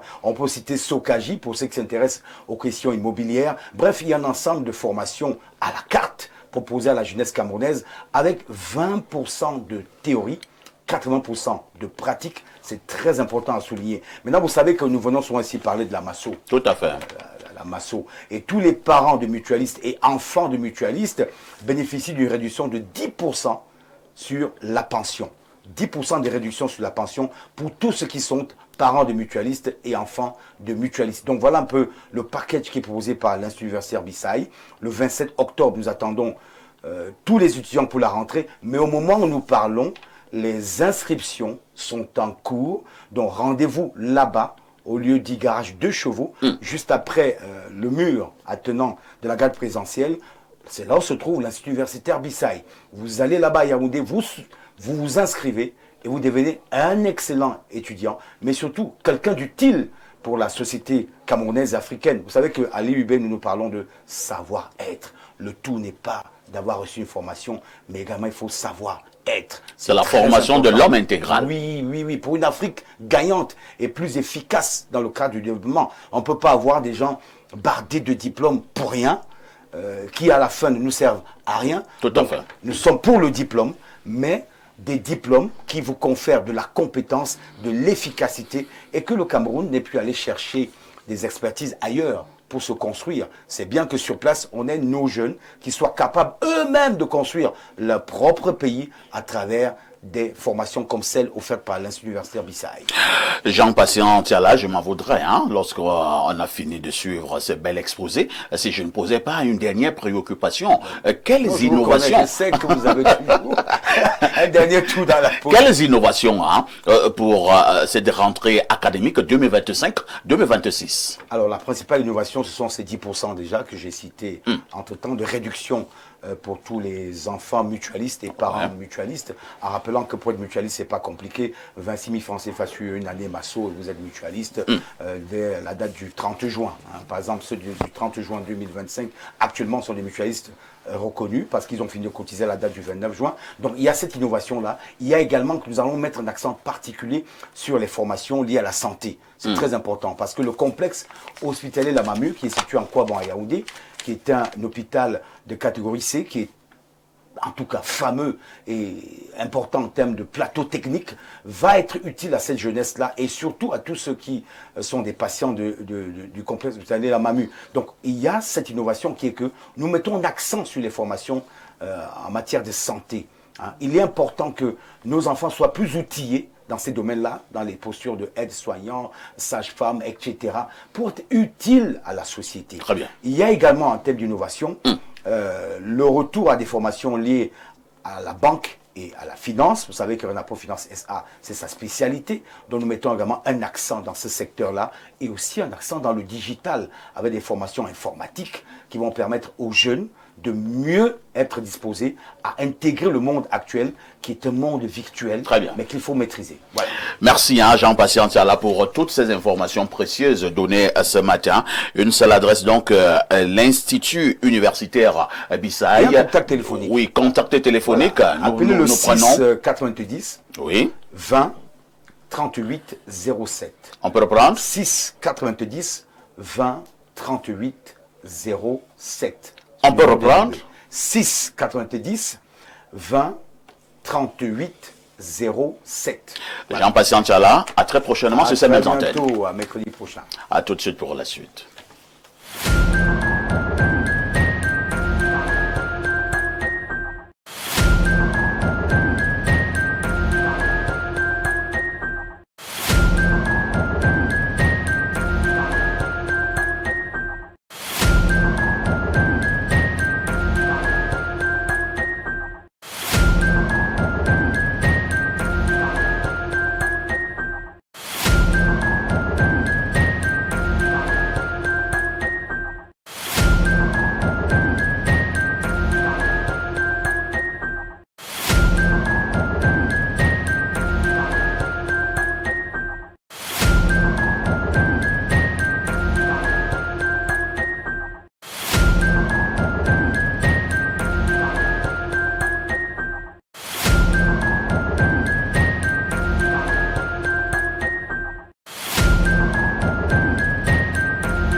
Le Makuma, bonjour. Bonjour, perfect sac de modérateur. Comment tu vas?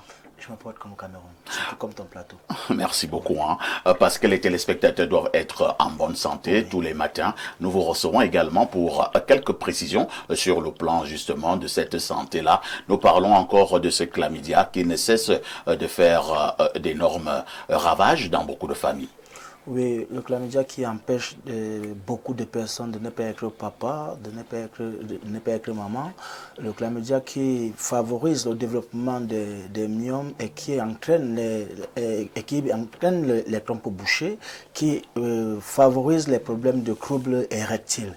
Et heureusement que nous avons mis sur pied le produit King Fimic 24 la solution qui vient désormais combattre ces infections à chlamydia de manière très efficace et assez rapide. D'où nous l'avons baptisé King Fimic 24 la solution. Parce qu'aujourd'hui, toute personne qui est victime de chlamydia, quelle qu'en soit la durée ou la nature de votre chlamydia, le produit King Fimic vient à éradiquer ça. Si vous avez la lourdeur des jambes, la chaleur dans la plante des pieds, les saignements en abondance, le trouble du cycle, ces femmes-là qui ont les problèmes de perte blanche en abondance, qui sortent parfois avec des mauvaises odeurs, bien avec une coloration parfois jaunâtre ou bien noirâtre et parfois très pâteuse. Alors, chère madame, cher monsieur, sachez que vous êtes forcément victime d'une infection à chlamydia. Vous avez le problème de démangeaison sur le corps. Vous avez les boutons même qui apparaissent sur les parties génitales et parfois qui vont disparaître. Vous avez aussi ces problèmes-là de mauvaise haleine ou bien mauvaise odeur corporelle, mauvaise odeur au niveau des aisselles, quand même vous venez de vous laver, mais il y a encore des fortes odeurs qui vont dégager. Alors sachez que forcément c'est un chlamydia, ce n'est pas un problème de mauvaise hygiène corporelle. Parfois ça vient de l'intérieur et très souvent c'est le chlamydia qui est responsable de ça. Vous avez aussi la plante des pieds qui chauffe, vous avez même parfois la lourdeur des jambes, vous avez parfois même le problème de l'affaiblissement de la vue, à ne pas confondre avec le mal des yeux, parce que il y a le chlamydia qui affaiblit la vue, à ne pas confondre, comme je viens de dire, à ne pas confondre avec le mal des yeux. Nous avons ces personnes qui ont les problèmes de mal de dos, c'est-à-dire qu'elles ont mal au niveau de la colonne vertébrale. Tout ça, c'est toujours lié aux infections à chlamydia. Beaucoup de femmes, là, quand elles tombent enceintes, elles ont des fausses couches. Et parfois, même, elles n'arrivent même pas à tomber enceinte du fait qu'elles ont des trompes bouchées. Alors, le produit King Fimic 24, la solution, vient donc nettoyer tout ce qu'il y a comme infection, que ce soit des bactéries ou des germes qui empêchent la bonne santé des uns et des autres. Et que dire ce matin encore du produit Open Sex?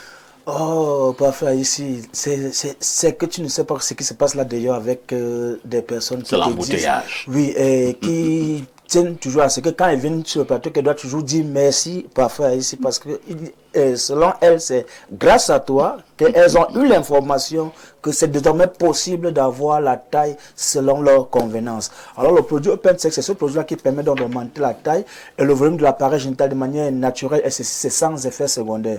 Nous avons mis 3 formats sur le marché. Nous avons le grand format qui augmente entre 4 et 6 centimes d'augmentation. Il y a le moyen format qui augmente entre 2 et 4 centimes d'augmentation et le petit qui augmente entre 1 et 2 centimes d'augmentation. Mais parfait, je voudrais encore dire ce matin, parce qu'il y a toujours des personnes qui nous abordent toujours en nous disant que quand on vient dire à l'antenne que c'est la circoncision précoce qui est à l'origine du manque de développement de l'appareil génital, c'est s'attaquer à certaines cultures et à certaines personnes que non. On parle éducation d'abord. C'est un peu comme si j'avais venu me placer à la télé et encourager l'excision. Or, l'excision, c'est une pratique ancestrale. Elle est d'ailleurs interdite au Cameroun. Voilà, c'est pas parce que elle est ancestrale qu'elle est bonne. Parce que c'est pas toute pratique ancestrale qui est bonne.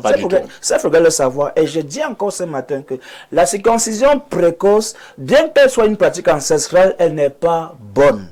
Elle est la cause principale du petit appareil génital. Ça, je le dis encore.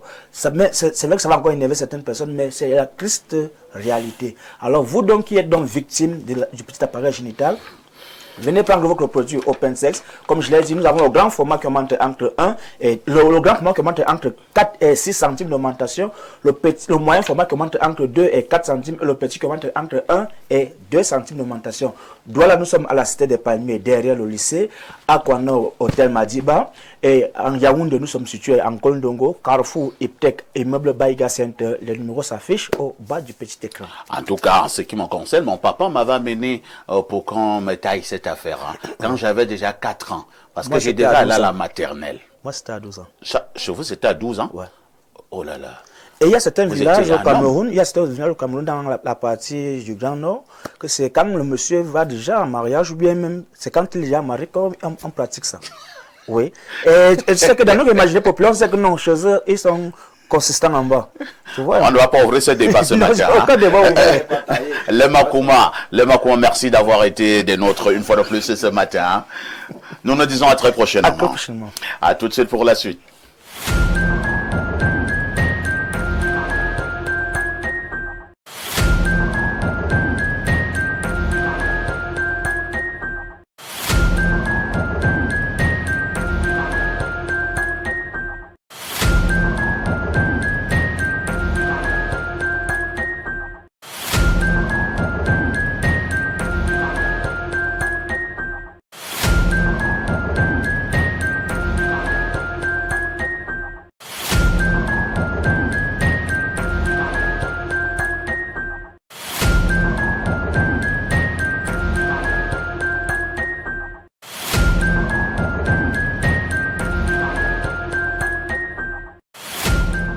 Si vous nous retrouvez à l'instant, vous avez fait le meilleur choix. Le meilleur choix, c'est de regarder votre télévision, Info TV. Le meilleur choix, c'est d'être connecté sur Espace Miné de lundi à vendredi, 10h, 11h52.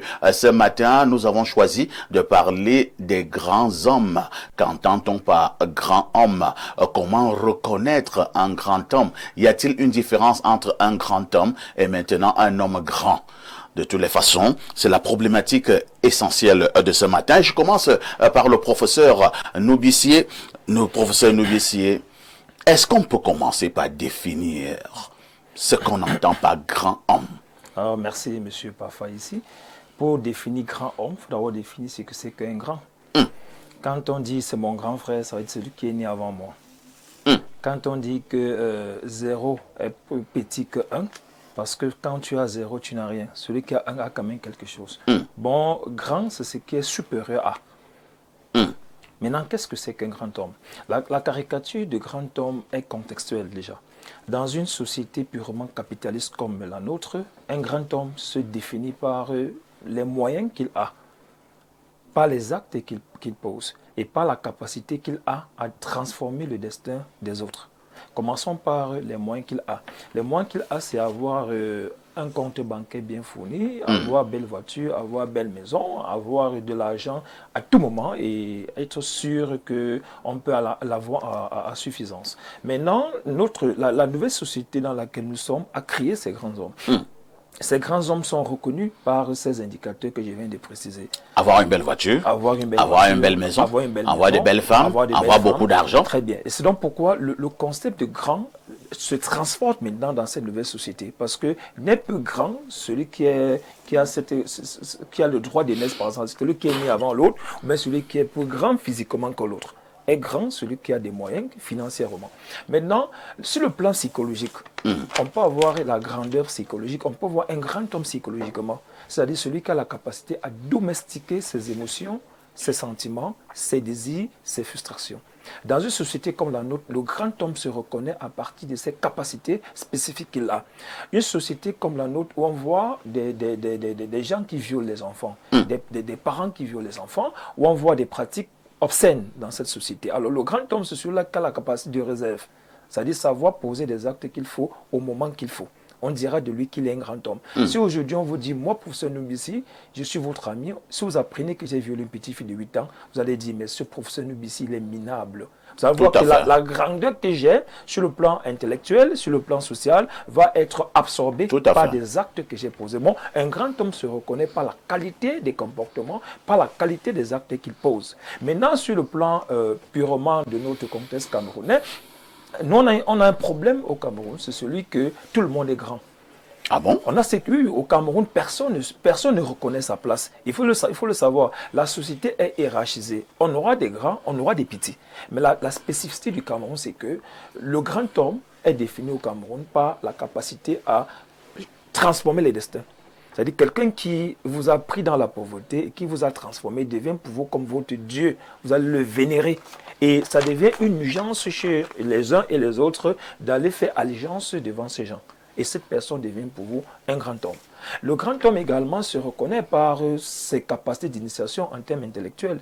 L'intellectuel qui marque le temps, qui marque l'histoire, qui est cité même après sa mort. C'est-à-dire qu'on a des gens aujourd'hui qu'on cite qu'on ne les a jamais rencontrés, mais ils sont des grands hommes parce que leur pensée les a transformés, les ont transformés. Alors on a également le grand homme, sur le plan artistique, on a des grands hommes par rapport à leurs activités, par rapport à leurs œuvres. Bon, le grand homme aujourd'hui peut avoir la coloration que la société lui a donnée. Aujourd'hui, notre société a donné cette coloration de grandes personnes, de grands hommes. Maintenant, est-ce qu'on peut faire une différence entre un homme grand et un grand homme? Je veux d'abord commencer par dire on peut être un grand homme parce qu'on a certains acquis, parce qu'on a certaines compétences, parce qu'on a certains moyens. Mais nos actions peuvent venir nous descendre. Nous quittons de cette grandeur-là à l'échelle, au pas de l'échelle le plus haut pour aller au pas de l'échelle le plus bas parce que nos comportements ne vont pas. Parce qu'il y a un parallélisme entre ce que je fais et ce que je suis. Entre l'être et la voix. Si l'être ne correspond pas avec la voix, le sujet ne doit pas avoir la caricature d'un grand homme. Si vous vous dites que vous êtes un intellectuel et que vous êtes incapable de répondre à des questions qui sont relativement au niveau des attentes sociales par rapport aux connaissances que vous avez, vous perdez votre grandeur. On va vous dire que ce monsieur-ci, son doctorat est douteux, son professorat est douteux. Bon, être grand homme, c'est celui-là qui a la capacité également de la maîtrise de soi, de savoir gérer les situations, de savoir gérer les situations de tous les jours et de pouvoir toujours voir la mesure des choses et de satisfaire aux attentes des uns et des autres. Merci, professeur Noubissier, pour cette autre expertise. Bertrand Tchouinkam, partout là, quelqu'un te dira, moi je suis un grand homme. Oui. Lui-même, il te le dit. Hein? Oui. Non, faites attention, moi je suis un grand homme. Est-ce qu'on s'autoproclame grand homme? Non. Ou alors ce sont les actes que vous posez, c'est votre capacité à impacter l'environnement qui fait de vous un grand ou un petit homme? Exactement, le professeur Noumbissi a presque tout dit. Un grand homme n'est pas forcément un homme grand. Quand on dit un homme grand, on voit un monsieur qui a de la taille. Il y a 2 mètres. Mais c'est pas ça qui fait... Donc on peut avoir 2 mètres et être un petit homme. Un grand homme n'est pas un homme grand. Un homme grand, c'est un monsieur qui a de la taille. Mais un grand homme, c'est dans l'âme, c'est dans l'esprit, il est comme Dieu, il est amour. Parce que ce qui fait un grand homme, c'est l'amour. Quand on est amour, on n'est pas méchant, on est conciliant. Mais au Cameroun, on a tellement de petits hommes. On a des petits hommes parce qu'ils font souffrir les autres. Les petits hommes font souffrir les autres. Au Cameroun, on a des petits hommes parce qu'ils sont nombreux, qui ont grandi dans les villages où on se torchait avec les feuilles de bacabo. Et pour cela, ils font souffrir les autres. Au Cameroun, on a des petits hommes parce que ces petits hommes, dans leur train-train quotidien, gèrent leur quotidien de façon assez villageoise et kafkaïenne, ce qui n'augure pas les lendemains meilleurs. On observe tellement des filouteries dans leur gestion. Voilà le train-train quotidien des petits hommes. Comment est-ce qu'on reconnaît les grands hommes? On reconnaîtra l'arbre par son fruit, on l'a dit dans la Bible, non? Alors prenons un peu les hauts commis de l'État au Cameroun, en sous-entendant qu'ils sont grands parce que Bertrand Tchouinkam, lui, sait que ce sont des petits hommes. Alors, un grand homme ne peut pas... Certains hauts commis, hein. Oui, bon, disons que j'ai bien dit la vérité est un mensonge, tu vois, le philosophe. Alors, j'étais disant tout à l'heure, j'étais disant que comment est-ce qu'on fait pour reconnaître un grand homme? Les hauts commis de l'État, ils ont des enfants pour la plupart des Mongols. Regardez bien, en fait, une étude de statistique. Vous avez fait ce n'est pas une moquerie à leur endroit, parce que personne... Ils ont certains hauts commis de l'État. Oui, certains, s'il faut le dire ainsi. Il y en a qui ont des enfants mongols, il y en a qui ont des enfants possédés, il y en a qui ont des enfants lesbiennes, vous en savez. Il y en a aussi qui ont des enfants homosexuels, il y en a qui mangent les excréments, il y en a qui sont presque fous. Alors, si vous avez des enfants qui sont bizarres... Vous êtes toujours dans le sujet? Je suis dans le sujet. Ah, d'accord. On reconnaîtra l'arbre par son fruit. Est-ce qu'un mauvais fruit traduit qu'on a un bon arbre? Non. Si votre fille, par exemple, est lesbienne, est-ce que ça veut dire que vous êtes bon? Point d'interrogation. Si vous avez un enfant qui est fou, ça veut dire que vous-même, il y a un problème. Donc, si vous avez des mauvais enfants, posez-vous des questions. Est-ce que moi-même, je suis bien? Un mauvais manguier ne peut pas donner de bonnes mangues. Si on a de mauvaises mangues, ça veut dire que le manguier lui-même est catastrophique. Ça laisse à désirer. Et je n'ai rien dit. Maintenant, un grand homme doit être avant-gardiste. Il doit être prospectif. Il va avoir des prévisions. Un grand homme ne doit pas être dans la prédiction. Ça porte à confusion, bonjour la désolation. Et c'est le cas de nos dirigeants, qui ne sont pas avant-gardistes pour la plupart. On va lutter contre le chômage, mais le chômage augmente. On est en pleine croissance. Croissance, c'est quoi? De façon simpliste, on quitte la chambre pour le studio. Moi, je vois plutôt les gens qui ont quitté du studio pour la chambre, certains qui sont quittés la location pour rentrer chez leurs parents. Si c'est ça qu'ils appellent croissance, c'est plutôt l'excellence et vers la médiocrité. Donc, ils sont toujours dans la confusion. Maintenant, au Cameroun, on a des petits hommes. Pourquoi? Parce qu'on a dit les routes, mais on a les axes lourds. Les routes les plus meurtrières du monde, 3000 morts chaque année. Voilà les petits hommes qui nous gèrent. Ils sont là dans le mensonge. Les hôpitaux de référence, mais personne n'arrive à se soigner. Les grands hommes sont simples, parce qu'ils sont comme Dieu, ils sont amour. Mais en Afrique, on a des hommes, les chefs d'État qui ont tous les noms d'oiseaux. Père de la nation, père fondateur, grand Manitou, homme providentiel, homme lion, grand léopard, Dieu, Bertrand Tchoika, ma question était celle-là. On est toujours dans la question. Je doute fort que nous soyons toujours dans la question. Vous êtes en train de parler comment est-ce qu'on fait de la République, des chefs d'État, ainsi de suite. Vous avez posé cette question, comment faire pour reconnaître un grand homme? Un grand homme, tout à fait. J'ai fait semblant d'être hors sujet. Vous avez parlé du lesbianisme. J'ai fait semblant d'être hors du sujet, mais je suis dans le sujet. Voilà, donc revenez vraiment dans le sujet. Je reviens totalement dans le sujet. Je vous ai dit qu'on reconnaît un grand homme quand il est simple. Un grand homme ne s'auto-proclame pas père de la nation, père fondateur, grand Manitou, homme providentiel, grand lion. Dieu, tu ne t'auto-proclames pas. Un grand homme, il est simple. Parce qu'un grand homme, il est comme Dieu. Il est amour. Et quand on est amour, on est simple. On ne s'auto-proclame pas. Un grand homme, c'est celui-là qui reconnaît ses fautes. Qui est même capable de démissionner. Combien sont capables de démissionner? Au Cameroun, ils sont peu nombreux. On peut même capable de tuer tout le monde. Et il y en a qui démissionnent juste pour anticiper aussi. Oui. Alors qu'en fait, il avait été chassé. Merci d'avoir été la présence. Un grand homme, c'est celui-là qui est capable de démissionner. Moi, par exemple, j'ai dit que je ne veux plus être notable, on m'a forcé. Tu dois être notable. Parce que dans mon quartier, quand je touche, tout le monde s'enrhume. Un grand homme doit être capable de démissionner. On n'est pas toujours là. On ne doit pas être là ad vitam aeternam. Tuer tout le monde pour être là. Non. Un grand homme, à un certain moment. Lorsque certains grands hommes démissionnent, alors qu'ils ont pactisé avec le même régime, alors qu'ils ont pactisé dans tous les petits coups, c'est un grand homme, ça? Non, ce n'est pas un grand homme parce qu'on ne peut pas avoir été, par exemple, ministre d'État. Parce que quand on est ministre d'État, ça voudrait tout simplement dire que tu as la ligne perso du président de la République. Tu le rencontres directement. Un ministre d'État ne peut pas démissionner. C'est la short list. Parce qu'il y a des partis d'opposition, des partis de juste opposition. Et il y en a qui sont les... Et lorsque vous avez été ministre délégué... Oui, on ne va pas peut-être revenir dessus, mais beaucoup sont là. Beaucoup sont là, un peu de distraire l'opinion. Alors, on revient maintenant sur la thématique. Les grands hommes aiment leur entourage. Combien aiment leur entourage? Il y en a ici, à peine il doit passer en ville, le boutiquier du coin ne va plus ouvrir sa boutique, le chien du coin va la battre parce qu'il dérange. Les grands hommes sont simples. Les grands hommes ne doivent pas être au-dessus de tout le monde. Au point même quand tu dois arriver dans un hôpital, on dit, monsieur Alain Dou, vous allez partir. Parce que le ministre se lave. On va chuter. Oui. Les grands hommes ne s'attardent pas sur les richesses matérielles. Moi, je suis étonné qu'au Cameroun, par exemple, on a des ministres qui ont 2 ministères. Moi, j'ai fait 6 années à l'université pour rien. J'avais dit au président de la République m'appeler. Vous avez dit, il ne m'a pas appelé parce qu'il suis un délinquant. Pourquoi donner 2 postes à un seul ministre? C'est-à-dire quelqu'un est ministre ici, là, n'a mal travaillé, vous lui donnez encore notre ministère cadeau. Pourquoi? Pourquoi les grands hommes doivent... C'est toujours pour parler des grands hommes. On parle des grands hommes, et chacun profite pour résoudre son problème. Les grands hommes, tu as vraiment un problème à résoudre. Tu as un agenda. Les grands hommes sont conciliants. Les grands hommes sont des patriotes. On ne peut pas dire qu'on est grand homme. On est patriote. On aime son pays et on passe les congés au Gabon. On passe les congés en Centrafrique. Est-ce que vous savez qu'en Afrique, aux États-Unis d'Amérique, le président de la République, par exemple, il a où il passe ses congés et quand David. Mais qu'est-ce qui fait en sorte que je connais un ministre qui avait coupé son doigt, il allait en France, salpêtrière pour se soigner. Mais il est un grand homme, il n'est pas patriote. Il fait pas confiance aux médecins qu'eux-mêmes ils ont formés.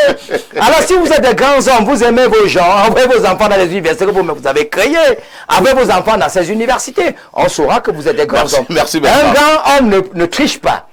Vous l'avez dit. Qu'est-ce qui coûte un homme d'avoir... Moi, je connais quelqu'un qui il marchait un jour dans la ville. On lui dit que... Il dit, la villa, elle est jolie, hein, si il pouvait avoir ça. Il dit, mais c'est pour vous.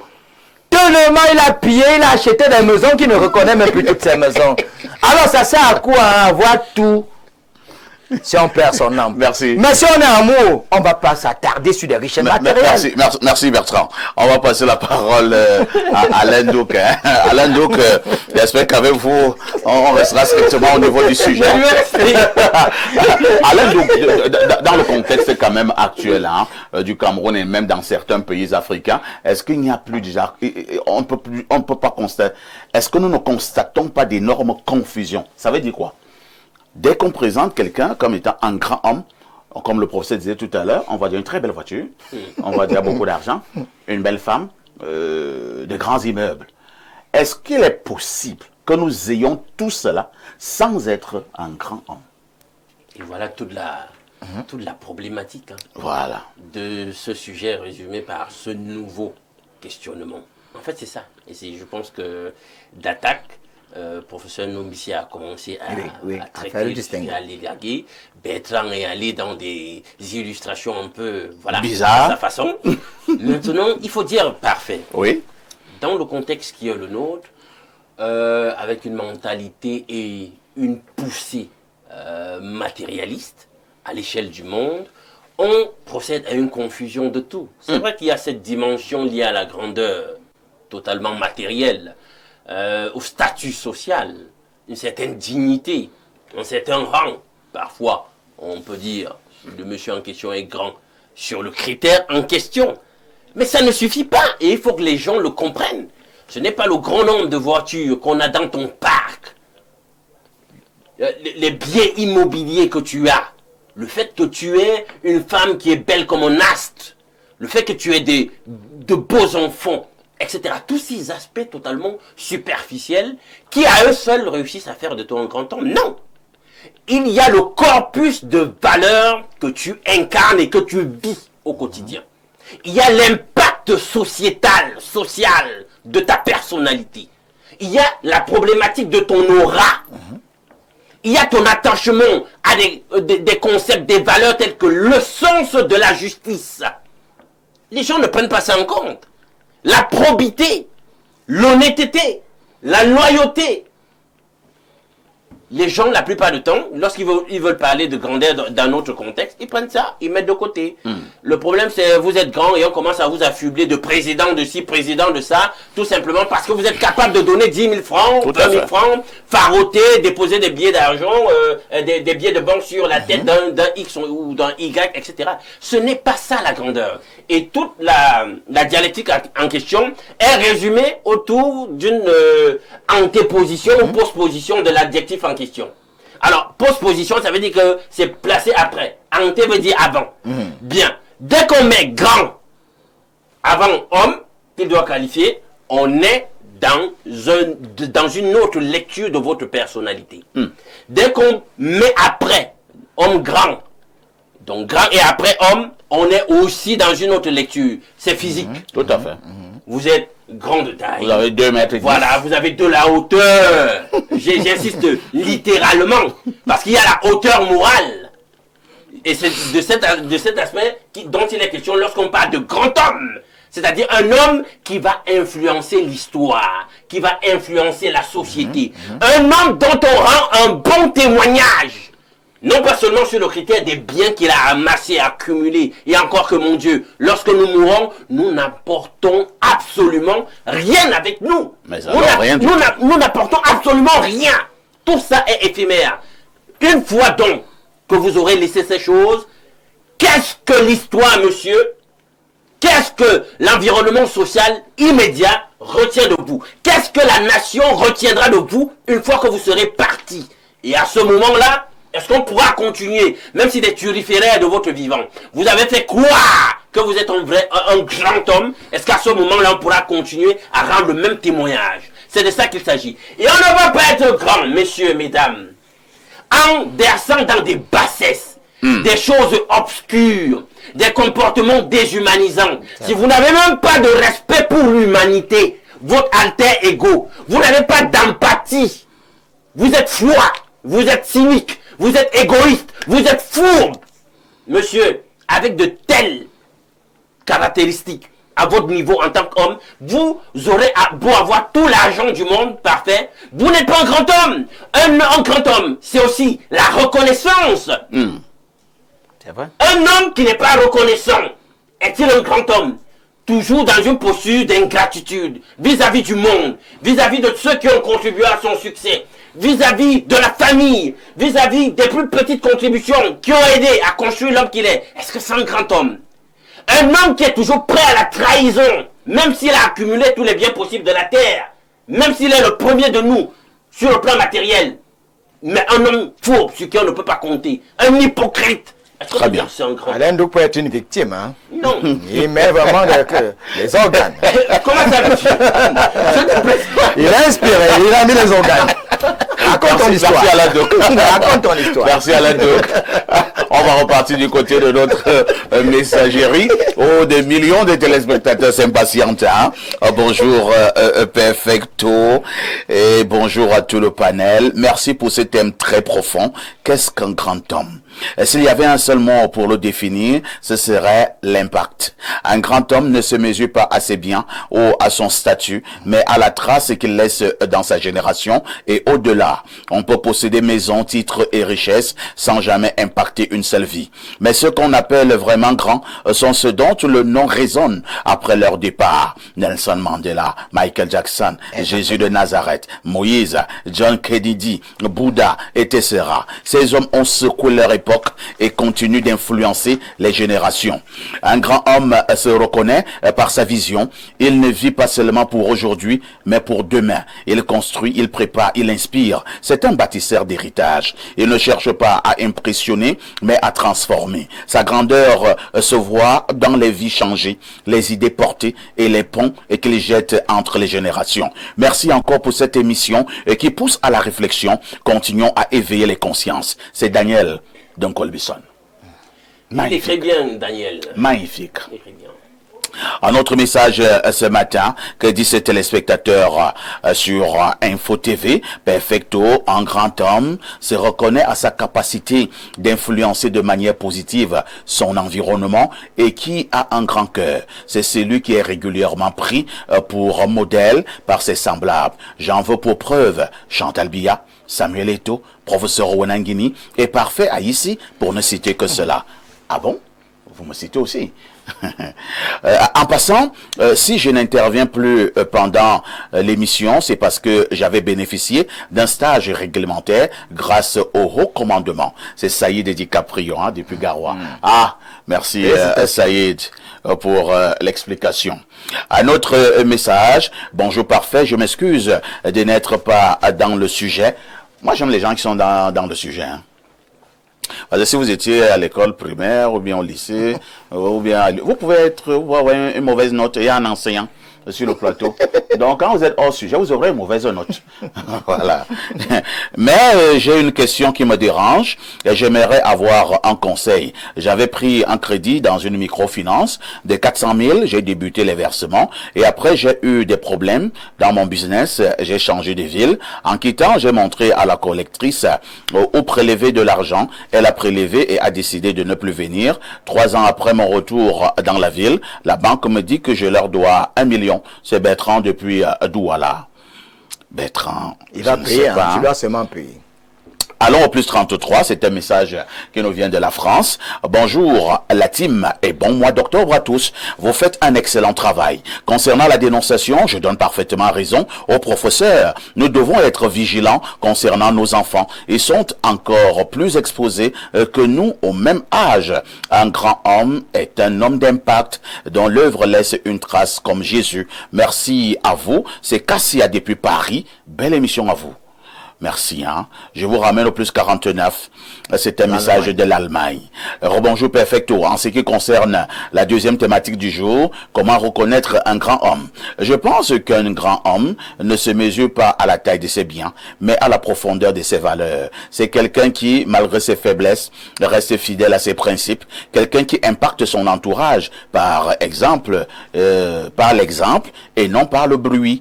Un grand homme, c'est aussi celui qui laisse une empreinte positive dans les cœurs, même après son départ, car la grandeur ne réside pas dans la possession, mais dans la transmission. Et pour conclure, Perfecto, j'ai une petite question.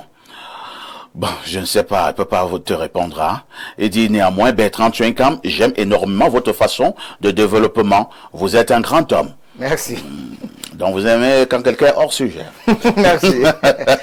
Peut-être hors du sujet. Bonjour Perfecto. Il a simplement dit bonjour Perfecto. Hein? D'accord. Un autre message. Hein? On repart au plus 49 que 17 autres téléspectateurs de l'Allemagne. Malheureusement, le message est parti. Hein? Bonjour, parfait et à tous.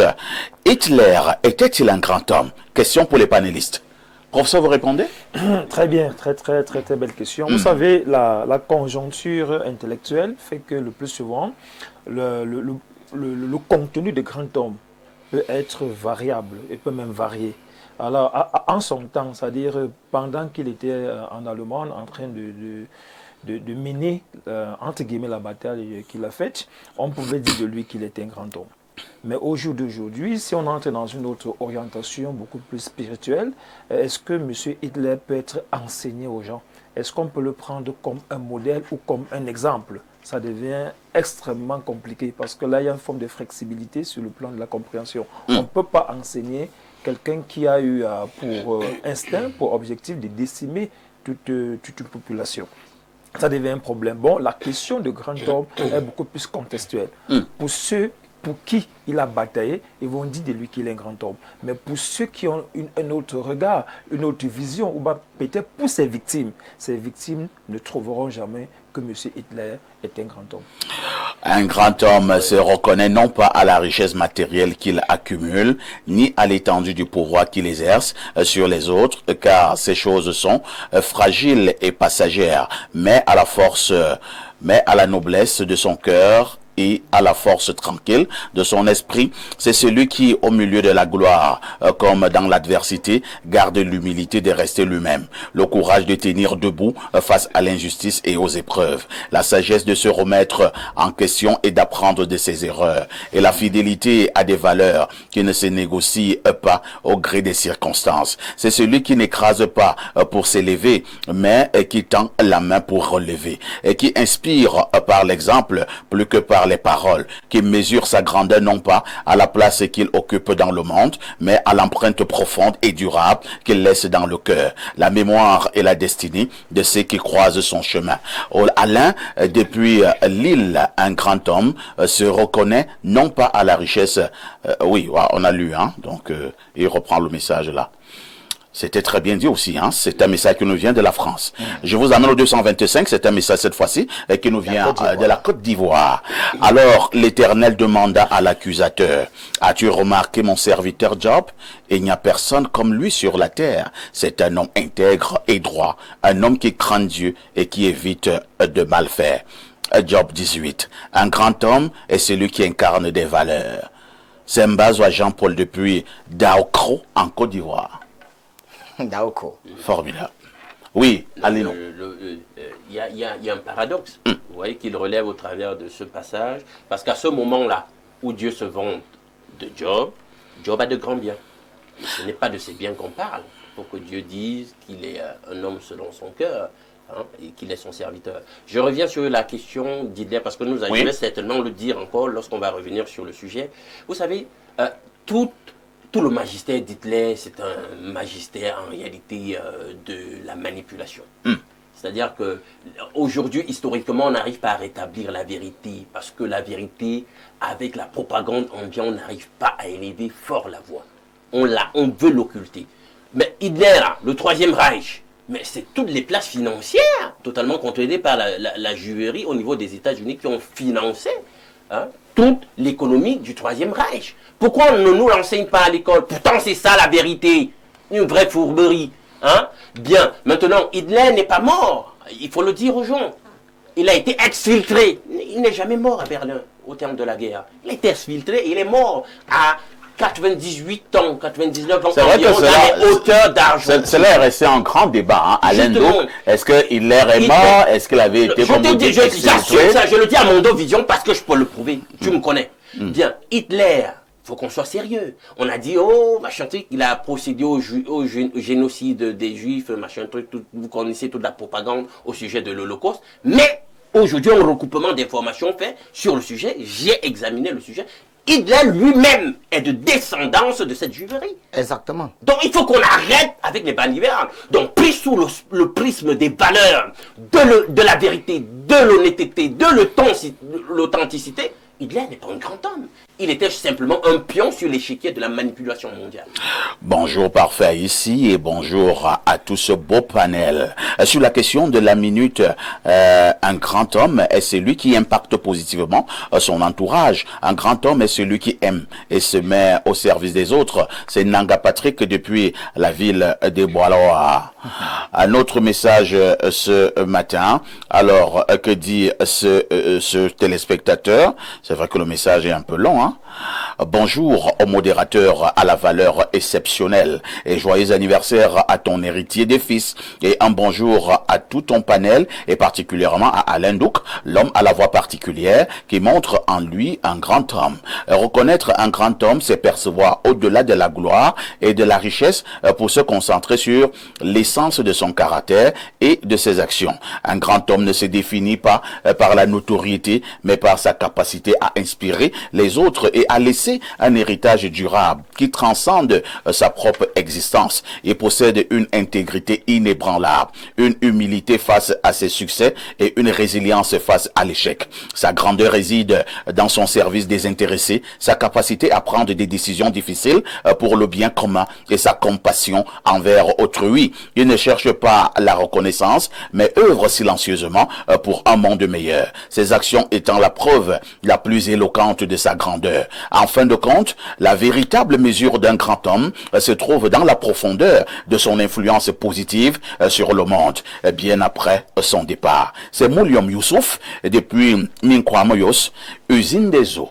Mais ces téléspectateurs sont de plus en plus inspirés. Hein. Ils écrivent très bien évidemment. Et ils sont profonds. Hein. Lorsque je lis certains messages, j'ai la chair de poule. Bertrand Tchenkam, que faire pour que nous ayons de plus en plus encore des grands hommes? Il faut changer le système éducatif. Il faut donc que nous sortions un peu de notre puberté tardive, qu'on ne soit pas des peaux noires et des masques blancs, comme Fanon le disait. Regardez un peu Nelson Mandela, il a fait l'école des blancs, mais il a adapté à l'africaine. Quand l'apartheid est terminé, quand Nelson Mandela a pris le pouvoir, je crois que c'était en 1994, il a dit il n'y a pas une Afrique de Sud et de noir, il n'y a pas une Afrique du Sud de blanche, nous sommes la nation arc-en-ciel. Il aurait pu, par exemple, se venger contre les Blancs, mais il a compris que le Blanc a pris des générations pour être riche. Alors, il est important que les Noirs comprennent qu'il faut apprendre des Blancs, parce que là, il a réagi comme Dieu. Il a amour, il est conciliant. Il a oublié le passé qui était douloureux, il a oublié, voilà les grands hommes que nous avons eus en Afrique. Aujourd'hui, on regrette Nelson Mandela. Qui ne regrette pas Muammar Kadhafi? Un pays désert où les gens avaient de l'eau gratuitement, l'électricité gratuitement, où les gens, il n'y avait pas de chômage, les gens ne prenaient pas l'exil pour aller en Europe. Voilà les grands hommes que nous avons eus, malheureusement, qui ont été tués par les Occidentaux. Aujourd'hui, les Libyens souffrent, ils apprennent déjà à payer l'énergie, ils souffrent, eux aussi font de l'immigration clandestine. Alors, Muammar Kadhafi sera regretté. Quand vous prenez par exemple le président du Rwanda, un pays qui n'a pas l'accessibilité à la mer, voilà un grand homme, Paul Kagame. Il a fermé 4000 églises de réveil. Il a dit je vous ferme.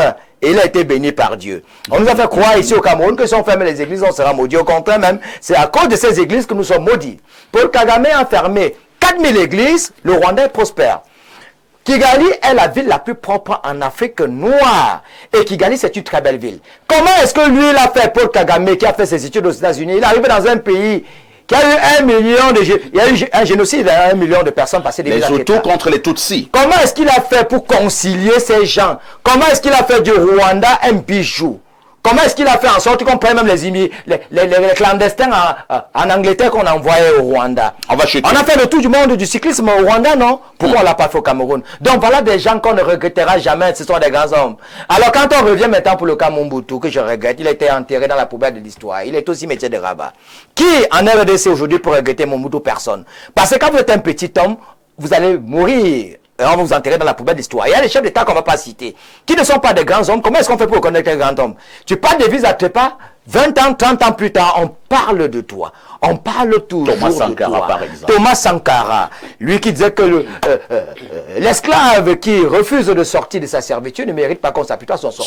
Et je vous rappelle que l'actuel chef d'État du Burkina Faso s'inspire de Sankara. Traoré. Il est en train de faire des merveilles au Burkina Faso. Moi, je conseillerais Vous savez ce qu'il vient de faire, il fait Bertrand? tellement de choses. Bertrand, vous savez ce qu'il vient de faire? Non. Il a fait vendre un peu d'or de son pays, du côté de la Chine, et il a fait venir 500 bus neufs pour le transport en commun. Voilà des patriotes. 500 bus. Voilà alors des gens qu'on peut estimer grand hommes. Est-ce qu'il a agi? Je ne suis même pas sûr qu'il soit à mon égard. Il n'est même pas docteur. Hein. Il n'est même pas docteur.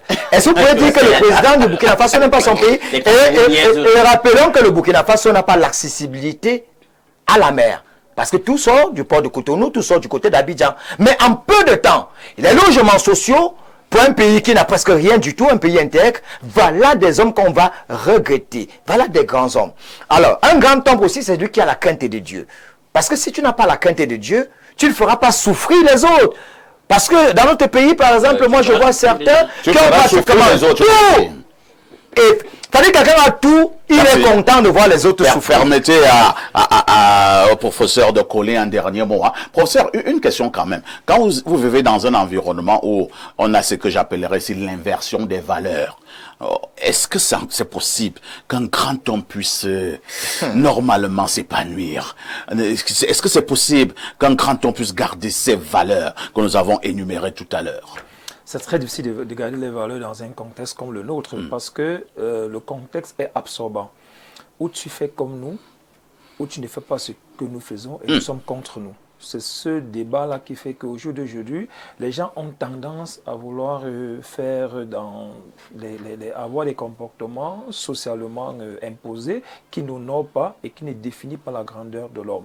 Alors moi, ce que je vais dire rapidement, c'est qu'un grand homme se mesure après son départ par les témoignages. C'est-à-dire que quels sont les témoignages? Parfois, on voit quelqu'un au quartier qui ne ressemble à rien, mais quand les gens font des témoignages, chacun vient dire ce qu'il a fait pour lui. Comment est-ce qu'il a impacté sur sa vie? On va dire de cet homme-là, tu es un grand homme. Moi, je vais juste simplement dire ceci.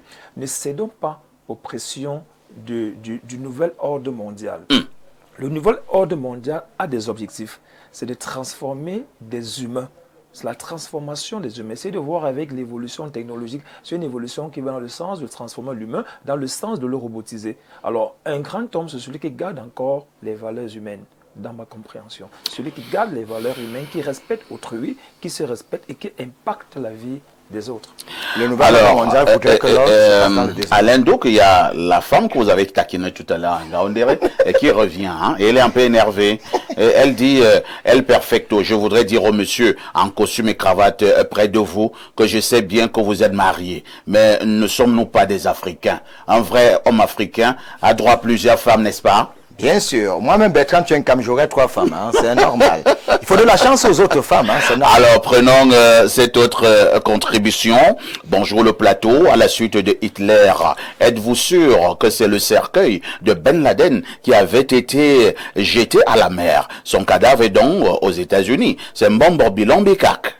Il y avait toute une mascarade quand même. Et Alain Douk a bien fait de parler de Hitler tout à l'heure. Oui, Alain. Sauf si tu veux d'abord poursuivre. En quelques secondes, allons-y. Il faut le dire, parfait. Il faut que tout le monde le comprenne. En fait, c'est les conditions difficiles qui permettent de passer au crible les hommes et voir effectivement qui sont grands parmi ces hommes. Parce que le contexte favorable, la plupart du temps, produit des hommes faibles. C'est dans les conditions difficiles, justement, c'est dans l'adversité qu'on doit être à même de passer au crible les hommes et celui qui reste courageux, parce que c'est un des critères parmi les valeurs. Le grand homme peut aussi se distinguer par son courage, sa capacité à ne pas se conformer, à ne pas se coucher quand tout le monde veut se coucher. Très bien. C'est aussi ça le grand homme, et il faut que les gens comprennent ça. On va certainement revenir. Un message dit ceci: bonjour le plateau, très bonne thématique. Un grand homme est celui qui influence positivement son entourage. Il est un modèle. Il est celui qui aide l'autre à se relever. Il aide son frère à avancer sans jalousie. Exemple, Dieudonné Van, le président du groupe La Météo, qui a signé la première sortie du journal Le Firmament du DP Parfait à ici. Voilà ce qu'on appelle grand homme. Merci, très bonne journée à vous. rappeler aussi- René Emmanuel Singrol, depuis Saint-Mélima. Et il faut rappeler Ouais. que Dieu donne un vin, pas parce que C'est c'est vrai. ça à la télévision, c'est un homme assez simple. Tout à Parce fait. que les grands hommes Nous sont le confirmons. assez simples. Merci donc au PDG de Dieudonné Mvon pour ce premier éditorial dans le journal Le Firmament. Oui, c'est terminé. Merci au professeur. Vous avez laissé Nougui Alain Sié. Diop, il n'avait pas fini.